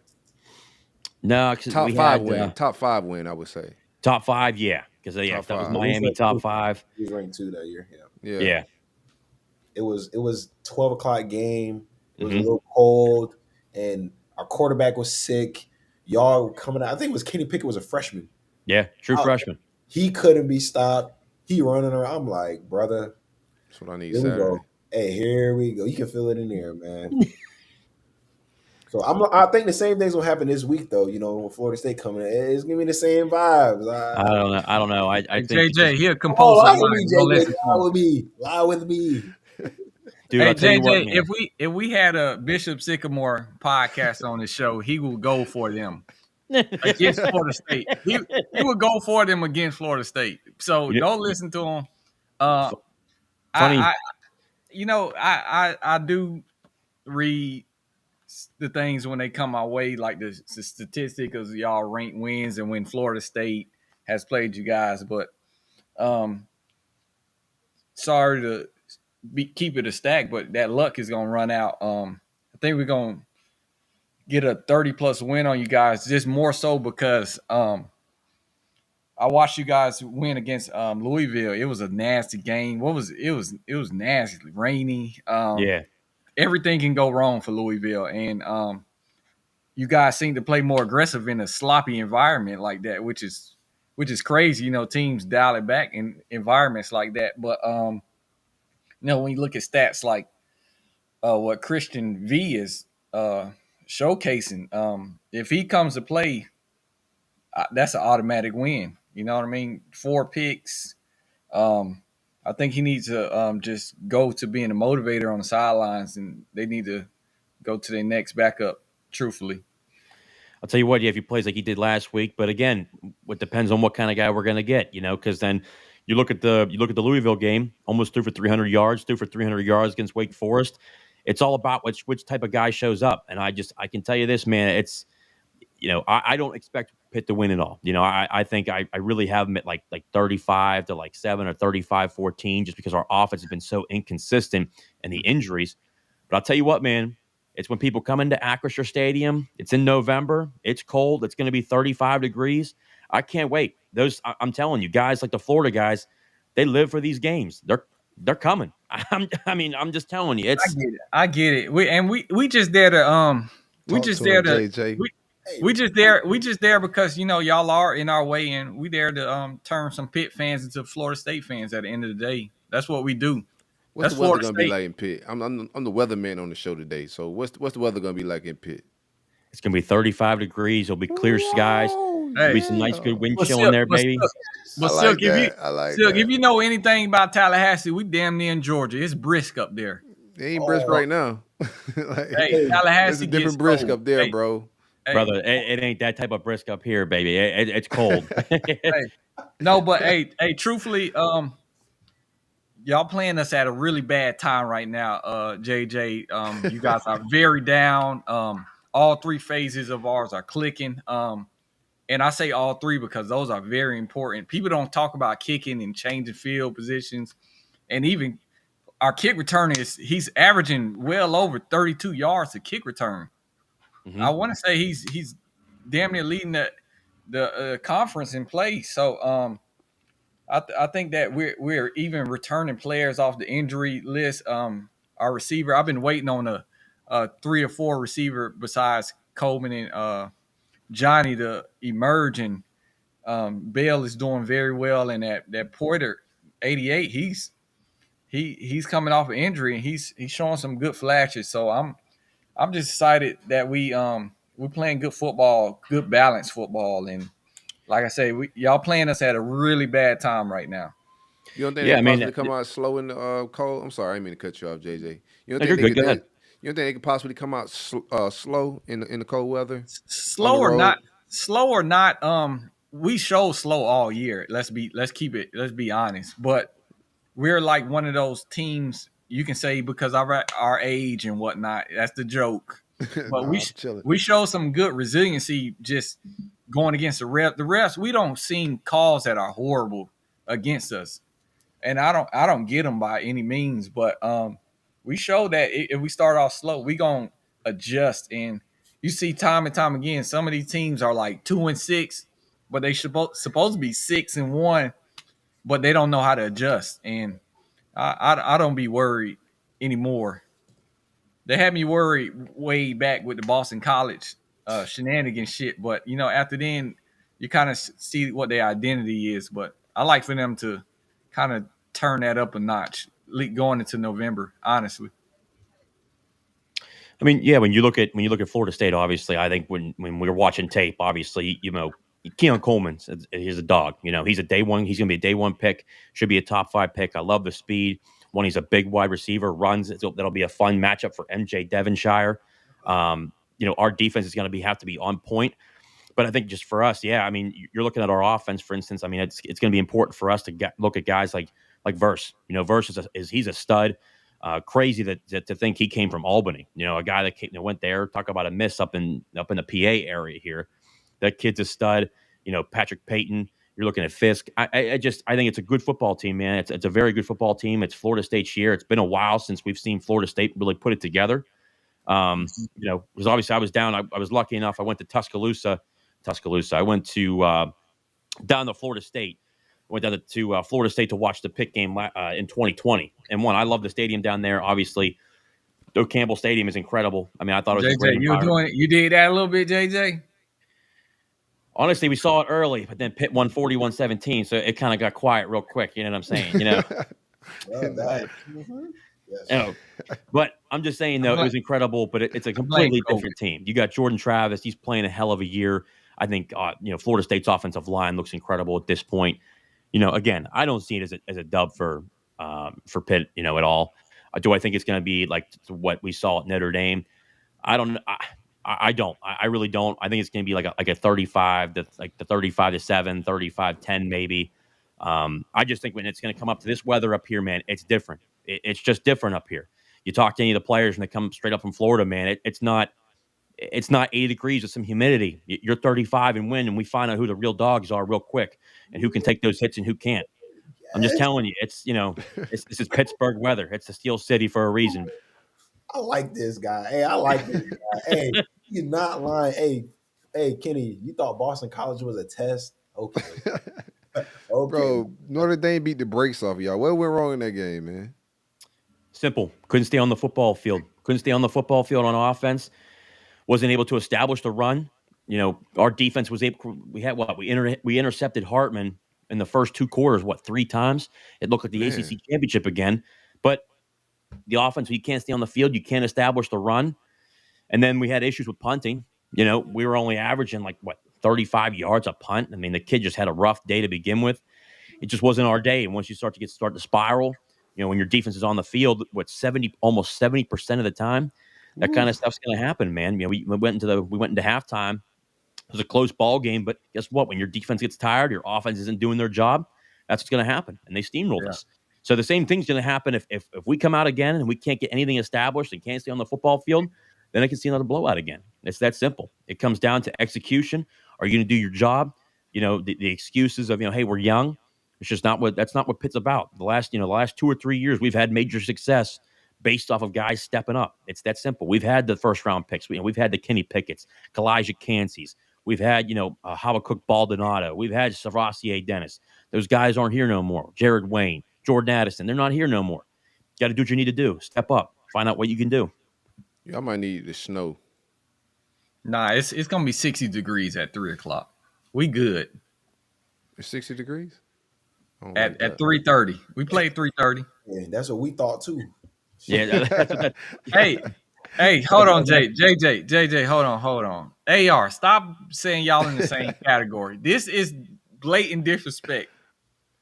Brother, listen. No, it ain't no brother. You guys ain't in the same category, bro. He talking about 2017 when they was ranked 2 or some shit like that. I'm talking about the weather. We're talking about the weather. It was 60 degrees. 60 degrees. Warm. It was supposed to be warmer. The sun was out and it was still cold. Hey, I took a meteorology class at Florida State. It was hard as shit, but I trust my weather skills. Let me tell you something. They said for the Louisville game, it was going to be 65 degrees and sunny. It was a monsoon. So the weatherman is the greatest job in the world. You can just be wrong every single day and get paid. Yeah, that's all I can say. That's facts. Or a podcaster. Hey, the only hope y'all got is if a monsoon do come and they cancel the goddamn game. Ooh. That's it. Hey, all I know is this: I expect Florida State to win, but dude, I don't know. Just for some reason, man, just it could be, you know, it could be West Virginia ranked number two, trying to go to a national title. It can be Miami trying to go to a national title. Dude, I'm just telling you. For some reason, this team pops out of nowhere when we think Weird it's shit Pitt happened fans. in Pitt. It's just you walk into Acrisure Stadium and it's not turf, it's grass field. It's the old school football. I'm telling you, man, it's just a different. I don't know. It's just whenever I feel like Pitt has no chance, man, it's just a weird stuff happens. And I don't again, know. I don't see Pitt winning. I need some weird stuff to happen, man. I need Kenny to come on here next year and say, "Hey, man, it's tough to play at Pitt." I ain't gonna say that. We didn't lose to Pitt. That was James' first start. We was nervous as shit, actually. You got his first snaps in a stadium like Heinz Field, and it's like, man, this shit beautiful. Like, how is this freshman gonna do? You know what I mean? And Yeah. this dude went goddamn. It really was 100% completion game, but they called one out of bounds. But he came out and did his job. So Real quick, I don't know. JJ. I like for us to control. If we control the line of scrimmage and we rattle the quarterback and win the turnover battle, I like for us to run away with this at least 42-10. Yeah, I can't even fathom a score right now. I think it might get ugly. I'm praying that it snows or do something crazy with the weather, and them Florida boys just go up there a little sleep, and start slow, and then things start snowballing. You never know what can happen. I've seen some weird things happen at Pitt. What you guys play in a pro stadium as well? Do you guys struggle with that as a program like Miami does? Like, no trolling, no jokes. I just know those pro stadiums takes some of the college allure away from it. Do you guys struggle with that as well? I wouldn't say taking away like the college lore of it. I think it's more of just with Pitt's fan base, and roughly like the last 3 years we were averaging like roughly like 54,000. I mean, Acrisure Stadium, 70,000 seats, man. You know what I mean? It's the Steelers. It's not the Steelers Stadium. It's the city of Pittsburgh. So, it's the taxpayers, but it's for both of us to share. Do I like the club seats? Obviously, individual seats. I've gone to away stadiums where you sit on the benches. I mean, I guess that kind of stuff spoils you a little bit. Do I think Pitt builds their own stadium within the next 5 to 6 years? I do. There's been a lot of projects going on around Pittsburgh, especially too, with just the amount of construction. Pitt's raised over $700 million in the last 3 years to put towards athletic facilities. We really upgraded everything. It's just moving in the right direction. But I think eventually they're going to get their own stadium. The Steelers brought in a couple different people. They're going to put together a massive plan for what they talked with the city. It looks like $1 billion renovation to Acrisure Stadium, getting him a newer stadium. So I think Pitt will probably move out. But I just think that it's a great stadium, especially for college football. Man, it's an NFL stadium. I mean, it's great. But would I like them to have their own place where they can do their own stuff? Yeah, I would. I mean, honestly, I think it kind of goes towards like what you said with college. But it's just like you'll probably lose a couple of those amenities where it's individual seating, stuff like that. You'll love to see that kind of stuff. And anybody that's ever away that comes into Acrisure is like, man, like or Heinz Field when it was last year and all the years before, they're like, man, this is a really nice stadium. It's like, yeah, we take advantage of it, but at the same time, though, it'd be kind of nice to have our own stadium. You know what I mean? But I think here in the next 5 to 6 years, we'll be having that just because of the millions of dollars we're raising. David Tepper, the owner of the Carolina Panthers, is a Pitt alum. Mark Cuban, obviously, is a Pitt alum between Pitt and Indiana. We've just got a lot of guys that have been really just dumping money into it just from the success standpoint because it just changed. The chancellor, we got a different chancellor about 5, 6 years ago. And just whenever you have a university, just collectively, when you have the chancellor, the athletic director, and the football program all in alignment, man, it all goes in the right direction. I just think it's starting to get there just this year with the injuries and everything else. Injuries, young guys. We lost so many. I mean, we lost over 26 guys to the draft in the last 3 years. It's just, it catches up to you a little bit. Pitt's still trying to get there, but we'll be back there in the next year when we start getting back to it. That's gonna be. Do you guys start Christian V?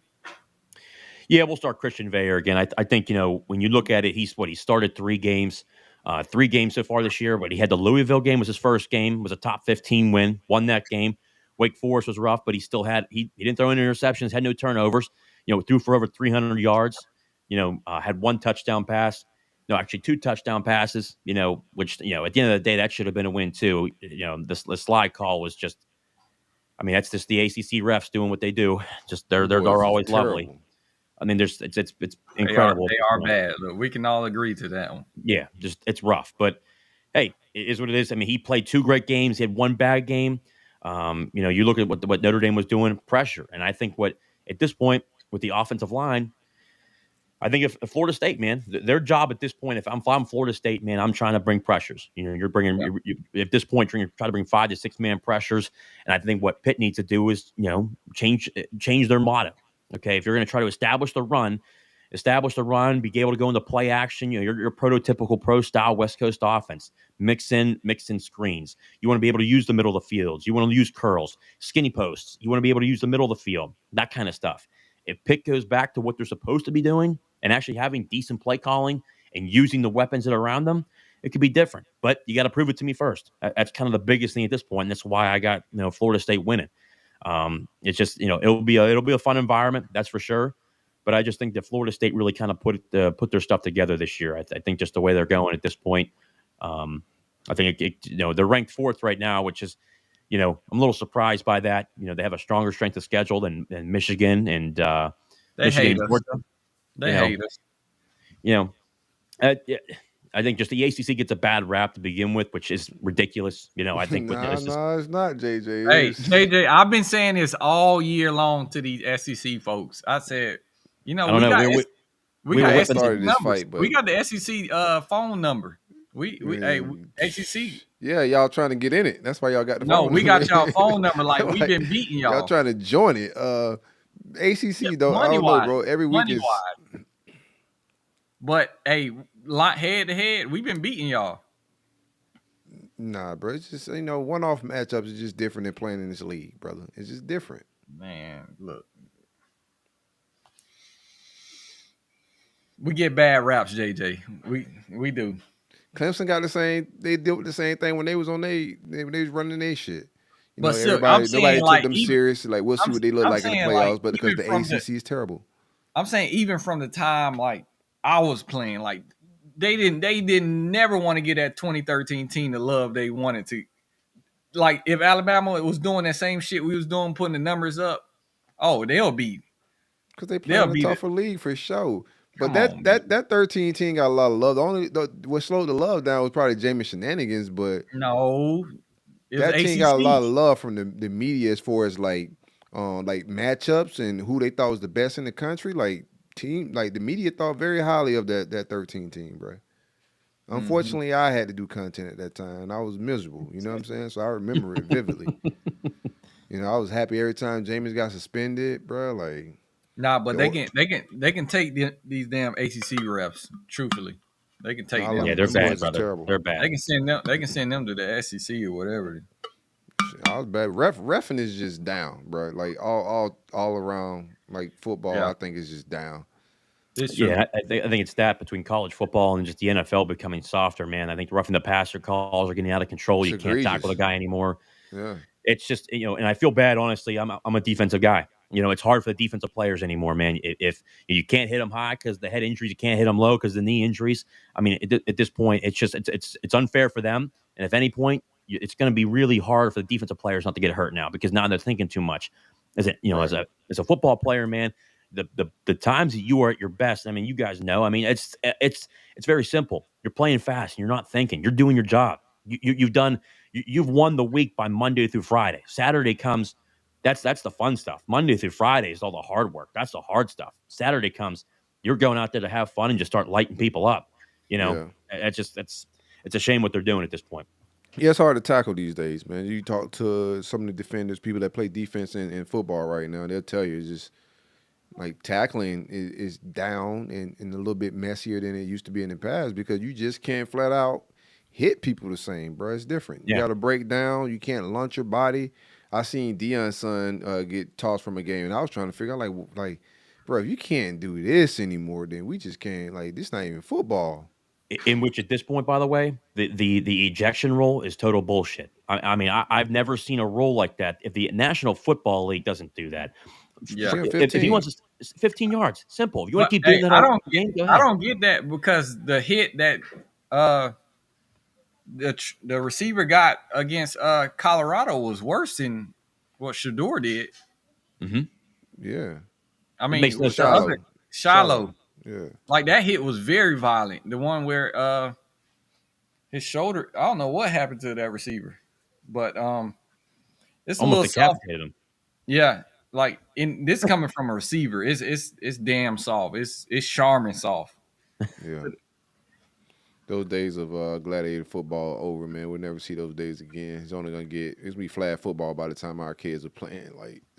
But hey, but in a sense, with all these concussions and the CTE shit, I don't, it's a toss yeah, up. I get the headshots, but some of it is just like over the top. Like, I get protecting the heads and Yeah. launching at the head, the crown of the helmet, all that head stuff. I get it, but it's just some tackles and some stuff. You hitting players are hitting each other on the shoulder and they're talking about lunch. And like, I hit them on the shoulder pass. That's what they got shoulder pass for, bro. Yeah. That's when it's a little crazy. Hey, JJ, we don't want to hold you too long, my guy. We appreciate you hanging out with us. Did we get everybody's score? I don't want to, I don't think you guys are going to beat Florida State. I hope it's cold and it gets weird, but I don't know, man. I don't see the win either. I really don't. It's a down year, man, and it's just not our year. But you know what, though? It'll be good experience for these younger guys, man. And I just, at this point, hey, I'm rooting for Pitt to win. But guess what? At the end of the year, at this point, Florida State's our best chance of getting in the college football playoff. So I can tell you this: after this game's over, no matter what happens, I'll be rooting for Florida State to go all the way. Nah, don't do that. Hey, man, I got to support the ACC, and all I know is, man, it's kind of like passing the torch at this point. Clemson, Dabo's calling out 11-year-olds, and now we got Florida State stepping up, and hopefully Miami keeps the track going. Man, it's I don't care what anybody says. It's a good league. I mean, I go up and down. I know plenty of people within the ACC and a lot of these teams. It's a good league, man. It's if anything, I think if anything, I have the SEC as the best, the best conference. I really do. I think that the ACC and the Big Ten are a lot closer than what people think. I think the Big Ten's really overrated for the most part. But besides Ohio State and Michigan, Penn State does a really good job at losing at Ohio State and Michigan. Obviously they'll have UCLA and Washington coming in, so that'll be towards the conference. That'll be really good. But overall, and then USC and UCLA. But again, I don't know. You look at that conference from top to bottom right now. There's a lot of disparity in that conference. There's no real threat besides Ohio State and Michigan at this point, and obviously Penn State. If they can figure out how to win big games, that'll be great. But they're not there yet. Right. Hey, man. Well said. What you got? AR. Give me a score, bro. I like 24-20. I'm going Pitt, man. I like the upset. It's gonna be cold. My man. Short arms. He can't say alligator arms. They get alligator arms, man. When that cold hit, I'm just saying. I seen it first person. So listen. Florida State, they played in the cold game this year, Kenny. Man, this dude came from Michigan State. Have you been to Michigan? Brother, it's cold as hell. Have they played in a cold game this season, Florida State? Yes or no? What point are you trying to make? I just need to know, have they played in a cold game? Like, have they played in 35-degree weather on the road? Or, come on. Yes or no, Kenny? You said Boston College was a road test. It was a tough environment. So now it is. And you're playing in 35-degree weather. It's going to be brick. Hey, listen, everything that's been said on the show, the lies, all that, you're going to see November 24th in Boston College. You're going to see how tough it is, and it's going to be super cold. And you're going to see it's going to be cold. And you're going to see this week. You're going to see this weekend when it's 40. It's going to be 40 degrees. Y'all going to play in a colder game than us on Saturday night. That's 100%. What this is in Raleigh, North Carolina, where y'all can't seem to find a win in North Carolina. Listen, this isn't about Miami though. This is about FSU playing on the road in 35-degree weather. And I just want to know, it's gonna be 60s, bro. 3:30. As a college football player, I love 3:30 games. Look, noon games suck. Night games, it might be. I think it would have been cold at night in Pittsburgh. Truthfully, I just saw the weather. It says it's about 30 degrees at night. 30. You saying that at like 30 degrees? You just saying that like that ain't, Bro, hey, man. Hey, I know what cold is now. And I know as a receiver, you find ways. It's gonna be one of them 60s, but feel like 45. Hey, JJ, I know some Canadians, they gave me some tricks, playing ball up there, up in the CFL. They gave me some tricks how to play in the cold, It happens, listen to Drake music. Yeah. man. Hey, How but y'all do it? the thing is about it is you're gonna play a cold game. You're gonna play 2 cold games a year, AR. You know that. I know, but that's what I'm saying. This is y'all first test, like. So I'm just curious how y'all gonna go out there and perform. Oh, Like, now it's a test. It's a yeah, test. if Boston College was a test, this is a test. Okay. It could be a test. If They Boston had College was a they had test, this Lamar could be a Jackson test. Jr. back there. How many It's a wins different. Boston College got now, though? I think Boston It's a College has different. been doing okay, though. Yeah, It's a 5 and different 3. time of year. It's a They're different time of year 5-3. too. Yeah. they cool. It's 5-3, and they gonna see y'all November 24th. Trust me. Now they're a better team, right? They're a better team now. Hey, it's a different time of the year. Oh man. Already. Hey, let's get up out of here. Hey, JJ, we appreciate you for hanging out with us. Tell the people where they can find you at, man. Yeah, again, thank you guys for having me on. This is a hell of a show. You guys work really well together, man. It's a hell of a show. I'm telling you, it'll be fun to retweet a lot of this stuff, and I'll put out your show. It's an incredible Appreciate job it, you guys man. do, and just really appreciate coming on here, man. You guys do a great job. The amount of knowledge you guys have. So again, thank you guys for allowing me to come on. Likewise, You can follow man. me on Twitter at JJ_Kitchen40, or you can follow me on YouTube at Talking College Football with JJ Kitchen. Just look it up on the YouTube; it'll pop up. But again, guys, thank you guys so much. It's been a hell of a time, man. Hope you guys get some dubs besides Florida State this weekend. Hopefully some magic comes down. Hopefully there's some lightning, some rain. Hopefully Yeah. Santa Claus pops down and stops some shit. I need a hopefully blizzard, something man. happens. I need a miracle. I need a Hey, JJ, Pittsburgh miracle, baby. JJ, I'm getting my golf round before, so you know that's an ass whooping coming. Look. Hey, I've seen this story too many times. I've seen the confidence come in. Oh, baby, I'm telling you, it's a 3:30 game. It was the same thing. It was, dude, it's some 3:30 games, baby. I don't know. I like it. Hey, good luck at 3:30, JJ. Good luck, my dude. Hold it down. Thank you guys so much, man. Enjoy your night. Appreciate everything, guys. Already. Hey, y'all press that like button. It's free. It don't cost $1. It don't cost a dime, not even a penny. To show love. Love is free. Pound that like button. It's to roll up. It's the vibes. What y'all thought about, before we get up out of here, we about to head up out of here. Make sure y'all participate in the golf tournament. We'll have the link for that out on Sunday. Same Energy Sunday also. If you guys want to join the show, we get our lives off on the weekly show, and then on the weekday show, and then on the weekends after the game on Sunday, we recap it. That Same Energy Sunday. If you want to join the show, DM us on Twitter, your email address, or X, whatever you want to call it. The artist formerly known as Twitter. DM us your email address, and we'll get you on the show. Kick it. Prime and them boys went out to UCLA and got their chains and shit snatched, bro. Y'all, I ain't never seen that. I ain't never seen. I don't know if the security guards did it. That's the only thing I can think of. Been holding up Audemars and all this type of stuff like that, bro. Going to LA is you gotta think about that. Deion keep getting robbed, bro. I don't know what the hell. He just mad to getting licks pulled on him or something. They set that lick up good. They said, "Hey, put in your goddamn application for a security job this game, and we finna get these boys. We finna do a heist. We finna pull a heist. They gonna be gone for 3 hours out there running around touching each other. Oh man, What? Control the cameras. Control like they set this one up. Hey, that's a smooth lick. Them boys look. Hey, Kenny, they looked up NIL valuations and everything. They said, "Oh, he gets." You just look at that on the Instagram. You pull up the Instagram, you can see the big jewelry. These young boys got some stupid chains and watches. These boys say, "Hey, I got a smooth play for us. Look, I got a smooth play. Just put in your application. They're gonna do a background check. You're gonna be good." I already talked to the security lady. She's gonna cut the cameras between 12 and this time. Hey, make sure you get me Shador watch though. I'm about to say, make sure you get some. Make sure I get Shador watch. Y'all boys get what y'all gonna get, but make sure I get Shador's watch. Nah, what was sad a little bit, them boys had like the bubble guts look. Them boys like this. Imagine losing your jewelry, bro. That's crazy. Hey, they were just looking like this, like they know who to be mad at because it's like silk. Hey, having them like this. Damn, man, I rented that shit, man. You know what I mean? Like, man, what? Hey, bro. Imagine one person. I seen one video do so. I just bought that. I just got it yesterday. I was like, dang, bro. That's a tough L to take out the loss, man.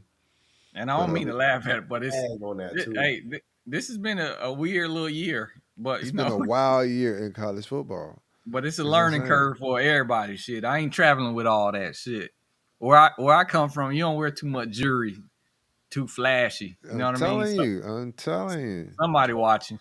Why you want to wear Everybody jewelry watching. in a jumpsuit anyway? That fit don't even really rock. You know what I'm saying? Like, how You you know, want AR, you know what? That thing looks smooth on the gram. You know why they doing it? Look, I never. Hey, I don't think I have. I don't think I That ever. shit is iconic now, bro. All the Jits are doing it on their graphics and shit now. yeah. Like they're scoring touchdowns and doing this shit.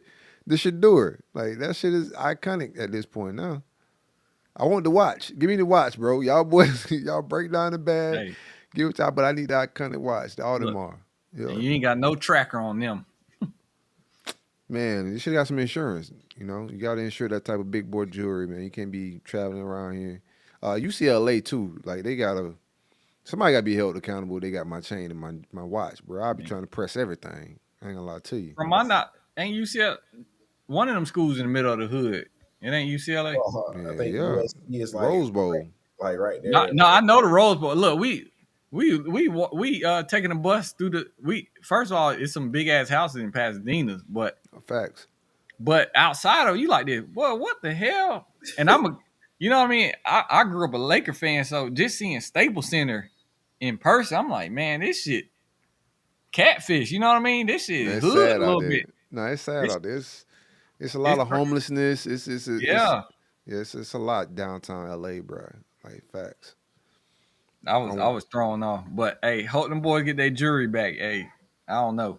Shit. That shit gone, bro. It's over with. Hey, no insurance. Yeah, that No good Samaritans finna come through. Nah, you gotta go bust that down. Turn it into a. It might look out the NCAA. That's about it. Other than that, Coach Prime, I got to come out of pocket and just keep his team together because they sick right now. I know they sick. Yeah, he threw his. We talking about what's it called? A team. Throwing their team under the bus. Throwing his players under the bus. Pitt team, but Prime kind of did that with his offensive line this week as well. I don't blame them though. They playing. They bad. I ain't gonna lie. So they're terrible. They still got a block for his son. Nah, they bad though. Like he said, it could get worse. Like you know what I'm saying, they trying right now. Like this shit could get worse. Oh, can it? Like I ain't never see a dude drop back. I literally get tired every time I watch their games. I know this man gonna get sacked every drive, and it's just like matter of like when he make a great throw, it's because he got like that extra second. But boy, when he snapped the ball, he get back in his set. He literally is running for his life or getting hit. I'm like, God damn. He not fast. Like he's slow for real. I rocks with Prime, but I think Prime had a lack of awareness this season. Yeah. I think he came in, if he like having a little bit more awareness of what your roster was, he should have came in a little bit more chill. Like he was like, do you believe now? And like extra hyped after the first couple wins. I thought he should have had a little bit more awareness, you know, just from a like just mental standpoint to keep his team engaged, you know, keep everything going with the fan base. You know, even with media, you got to use media as a tool as well. I just thought he was a little bit off with how he gauged his team. Early on, it was cool, but once teams got that shit on film, like, it's been a wrap. And I don't think he had the guys. Like, I think we look at it, like Colorado to me, just looking at it, they got a lot of transfers of guys that weren't guys at a lot of these P5 programs. You know what I'm saying? Right. So you bring those dudes who really went ready for that spotlight or that, you know what I'm saying, that moment, and you got them because he turned Colorado into a prime time school essentially, no pun intended. You know, so I think a lot of them dudes when the lights turned on and when it really mattered, you know, they snuck one from TCU first game, no one expected to win. They boom surprised everybody. But once expectations became Colorado's a good team, I think a lot of them dudes like. But he could have chilled those expectations. Yeah, like with some awareness, he could have been like, "Hey, this team still got a long way to go. We coming in, we got a good win." It's, you know, you got to do some coach speak just to, you know, just to make it through the season and keep everything even killed. Like his awareness is just a little off. That's it. Everybody got a certain DNA. That's his DNA. No matter if he don't have nothing on his roster, his DNA is just to publicize. You can't be that in the coaching world though, bro. You gotta think about like. Coaches set the tone. Yeah. Like even in like preseason pressers, they gonna set the tone. Like, nah, this team is young. This team is unhealthy. It got O-line problems. You gotta set the expectations. And I think the expectations were low coming in. Like I had them at 2 wins. I still got them ahead of schedule. Think about that. Like I didn't think they would win more than 2-3 games, bro. So I still think Deion's ahead, but I just think he set the expectations high after the first couple games just off of hype. When he could have just kept it chill. Everybody already had the expectations low. He raised the expectations. What AR was talking about, how the expectations raised, I thought he raised them, not the media. He raised the stakes. Yeah, now he kept going, and like I feel like he wasn't gonna stop obviously until they had a gauntlet of a schedule. So I knew it was gonna get ugly though versus Colorado State though. That going into I think the normal head coach coming into it will come in a little bit more humble, but I'm not shocked. I'm not shocked with Deion. And you know, even people with high confidence like him, shit, they learn too. You know what I mean? Like it's a lot of shit that he's not telling the media. Like I won't do that again, you know, or I will. Right. But it's a few things he got to tweak moving forward. Like Definitely at this level. I know he learned from that 29 up 29 and losing. I know he learned from that. Yeah. That was another one. But I think it's a learning curve. He's still a very young in the coaching world, you know what I'm saying, as far as like his experience. Like he didn't go through the regular, you know, pecking order of trying to be a coach of, you know, intern and graduate assistant to positional coach. He jumped straight to the top. So there's still a lot he's learning, but I think one of those things with like setting expectations, I think he learned a lesson with that this year. He'll improve on it, but Prime's still ahead of schedule. Like people that are talking crazy, like it's still a journey. He still got a long way to go. I'm just watching it and just, you know, enjoying the process, bro. You ain't got to choose a side or nothing. Like everybody just want to choose a side or go too crazy. You know, I just want to see how it all plays out because if it works for him, that opens up a different type of, you know, how people can apply for these jobs, bro. Like you said, like normally you got to go through the ranks. If you could grab somebody like Deion, just as polarized and that got some good football IQ and put the right assistants and coaches around them, you know, it could turn the program around because it definitely turned Colorado around. Yeah. All right, man. I ain't got nothing else, bro. Hey, man, Saturday. Must win for my Gators. We'll see where we at with it. I think we get to our 6 wins. You know, I'm out there in Gainesville kicking it. We vibing a little bit, vlogging. You know, it's a beautiful thing. You vlogging? Yeah, man. I ain't nothing. AR might have the first vlog, L. Oh, shit. Nah, I ain't having it. It's an opportunity. I told y'all the same as you said. It's opportunity for a first vlog, L. But I like how terrible Arkansas is right now, bro. Like them firing the offense coordinator and then having to shrink the playbook. Guy that never called plays before. They having a lot of struggles. They got white Joe Milton at quarterback, accuracy issues. You know, I like my chances, bro. We'll see where we at with it. And if we lose, bro, I'm coming on here. I'm ordering tequila and wine at 3 in the morning like AR. I'm gonna see what that Uber liquor look like, bro. Welcome to the family, man. We've been waiting. Nah, don't welcome me. They ain't having yet, bro. Don't welcome me. Shit. You welcome to? Oh shit. You don't welcome you already too. Nah, you better worry about them wolves howling in Raleigh. Nah, Kenny got to worry about you know, them steelmen up there handling business in that cold weather. Steelmen. I don't even know they mascot. What they is? I don't know. Panthers. Pitt Panthers, right? Yeah, they are Panthers. Yeah. Damn, Pittsburgh. Ain't no damn Panthers in Pittsburgh. Why they got that name? Oh. I think they might got like I don't know what they is. Floods or something, you know. Y'all could have been the Panthers before that. Shit. Nah, they I think they got. It's some Panther. It got to be something. They must got some state animal. Yeah, the zoo. Yeah, y'all need to go. Y'all need to go to like tornadoes or something. Y'all ain't strong as a hurricane. You know. Miami Cyclones. So what? Y'all should have been the Tallahassee. What do you call the people that stand on the side of the road? Bro, we undefeated. We undefeated, bro. They the Chads. The Tallahassee Chads, man. They be culture appropriating, man, out there, bro. What? I'm about to get woke, bro. Oh, the Panthers. I need y'all boys to get canceled while y'all undefeated or something. Y'all That's all know. I got. We'll see. Get my golf round. I'll let y'all know how I go. I gotta get on golf this weekend. That's my plan. I'm gonna try to get out Sunday. I'm gonna get around in, or at least go driving at the minimum. But I gotta get out there and swing a club because we're gonna have video cameras out there, and I don't want to look crazy. out there like Charles Barkley swinging that shit. Hey, Silk go grab the biggest club and go just be swinging for it. That's facts. I told you I would be putting with the driver.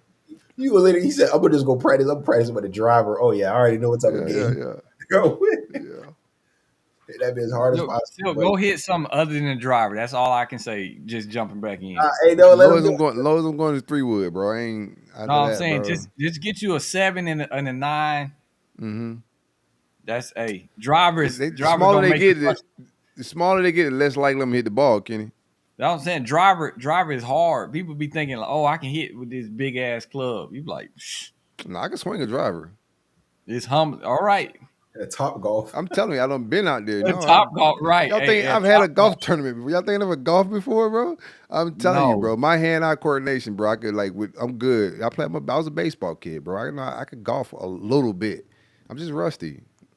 So AR, I don't know. AR, I don't like it. Look, what you think, AR? Man, listen, y'all ain't gonna be on my golf cart, so we good. So y'all ain't gonna see none of it. We gonna see the video. We gonna see the. Nah, but hey, what'd you say? No, I said when he mentioned drivers, he's like he gonna go practice with a driver. I said that sounds like he going for the 250 plus every time. Yeah. You in the green. You finna go pull out that big boy, huh? Yeah, I'm just talking crazy. But I might not even go to a real golf. I might just go to Top Golf. Order me some shots. Yeah. Get in I'm gonna need some drunk practice because I'm definitely gonna be drunk out there, bro. So I might wait Top Golf, get me some French fries and vibe out. You know what I'm saying? Make it an evening family event or something. I just get up out of here. Shout out. Shout out to Noel. Go ahead. Go ahead, now go first. I want to finish this all right. Yeah, hey, the top dog's gonna go first. Shout out to Noel Nation, man. Hey. Let's keep this train going. Y'all sign up for this golf tournament for real. It's gonna be big. We hanging out heavy, man. Don't just be spectators online. Just come see it in person. We better in person. We better in person. I promise you that. Come vibe with us. I got a former Gator quarterback coming to kick it with us for sure, man. So definitely pull up. We got more we're gonna announce. Kenny got somebody in the trenches. So a Florida State defensive trench player, trench monster pulling up. We'll make the announcements this weekend when the graphics come in. But y'all come pull up and hang out with us. If you don't want to golf, we're going to do a hangout, brunch vibe. It's around noon, so we kicking it. Friday after Thanksgiving, find your way to Gainesville. If you're in Gainesville, Orlando, Tampa, make that ride over, hang out with the fellas. We vibing. What you got, AR? Nah, man. No, that tournament gonna be lit, man. I think everyone should support, show up, show love, man. I don't think you're really seeing. You're not gonna really get this type of content really anywhere else, man. You got some former guys, some former real players. You got Silk out there with the club. I think it's gonna be real vibe. So you ain't gonna get this content nowhere, I promise. And end of the day, go Canes, man. Shout out to the Canes Nation, support. We the best team in the state. I'm standing on that. So November 11th, we're gonna see. Yeah, we're gonna see. We're gonna see what's up. I ain't telling no lies. I know I got some shit to work on, bro. This is rebuild. Some vibing. And we're gonna take this. We're not, like we said earlier in the show, this is not gonna be our last tournament. We got a whole tournament tour damn near we're gonna put together. We're gonna be in Miami. We're gonna hit West Palm. We're gonna hit Orlando, Tampa. We're going to groove out a little bit, and everywhere we're going to try to pull up with special guests, hang out, shoot some fire content, and we'll give fans of the show opportunity to come kick it and hang out with us a little bit. But the bigger it get, the harder it's going to be to join. So, join that wave now, man. Come pull up, hang out with us. It's the roll-up. It's the vibe. It's the biggest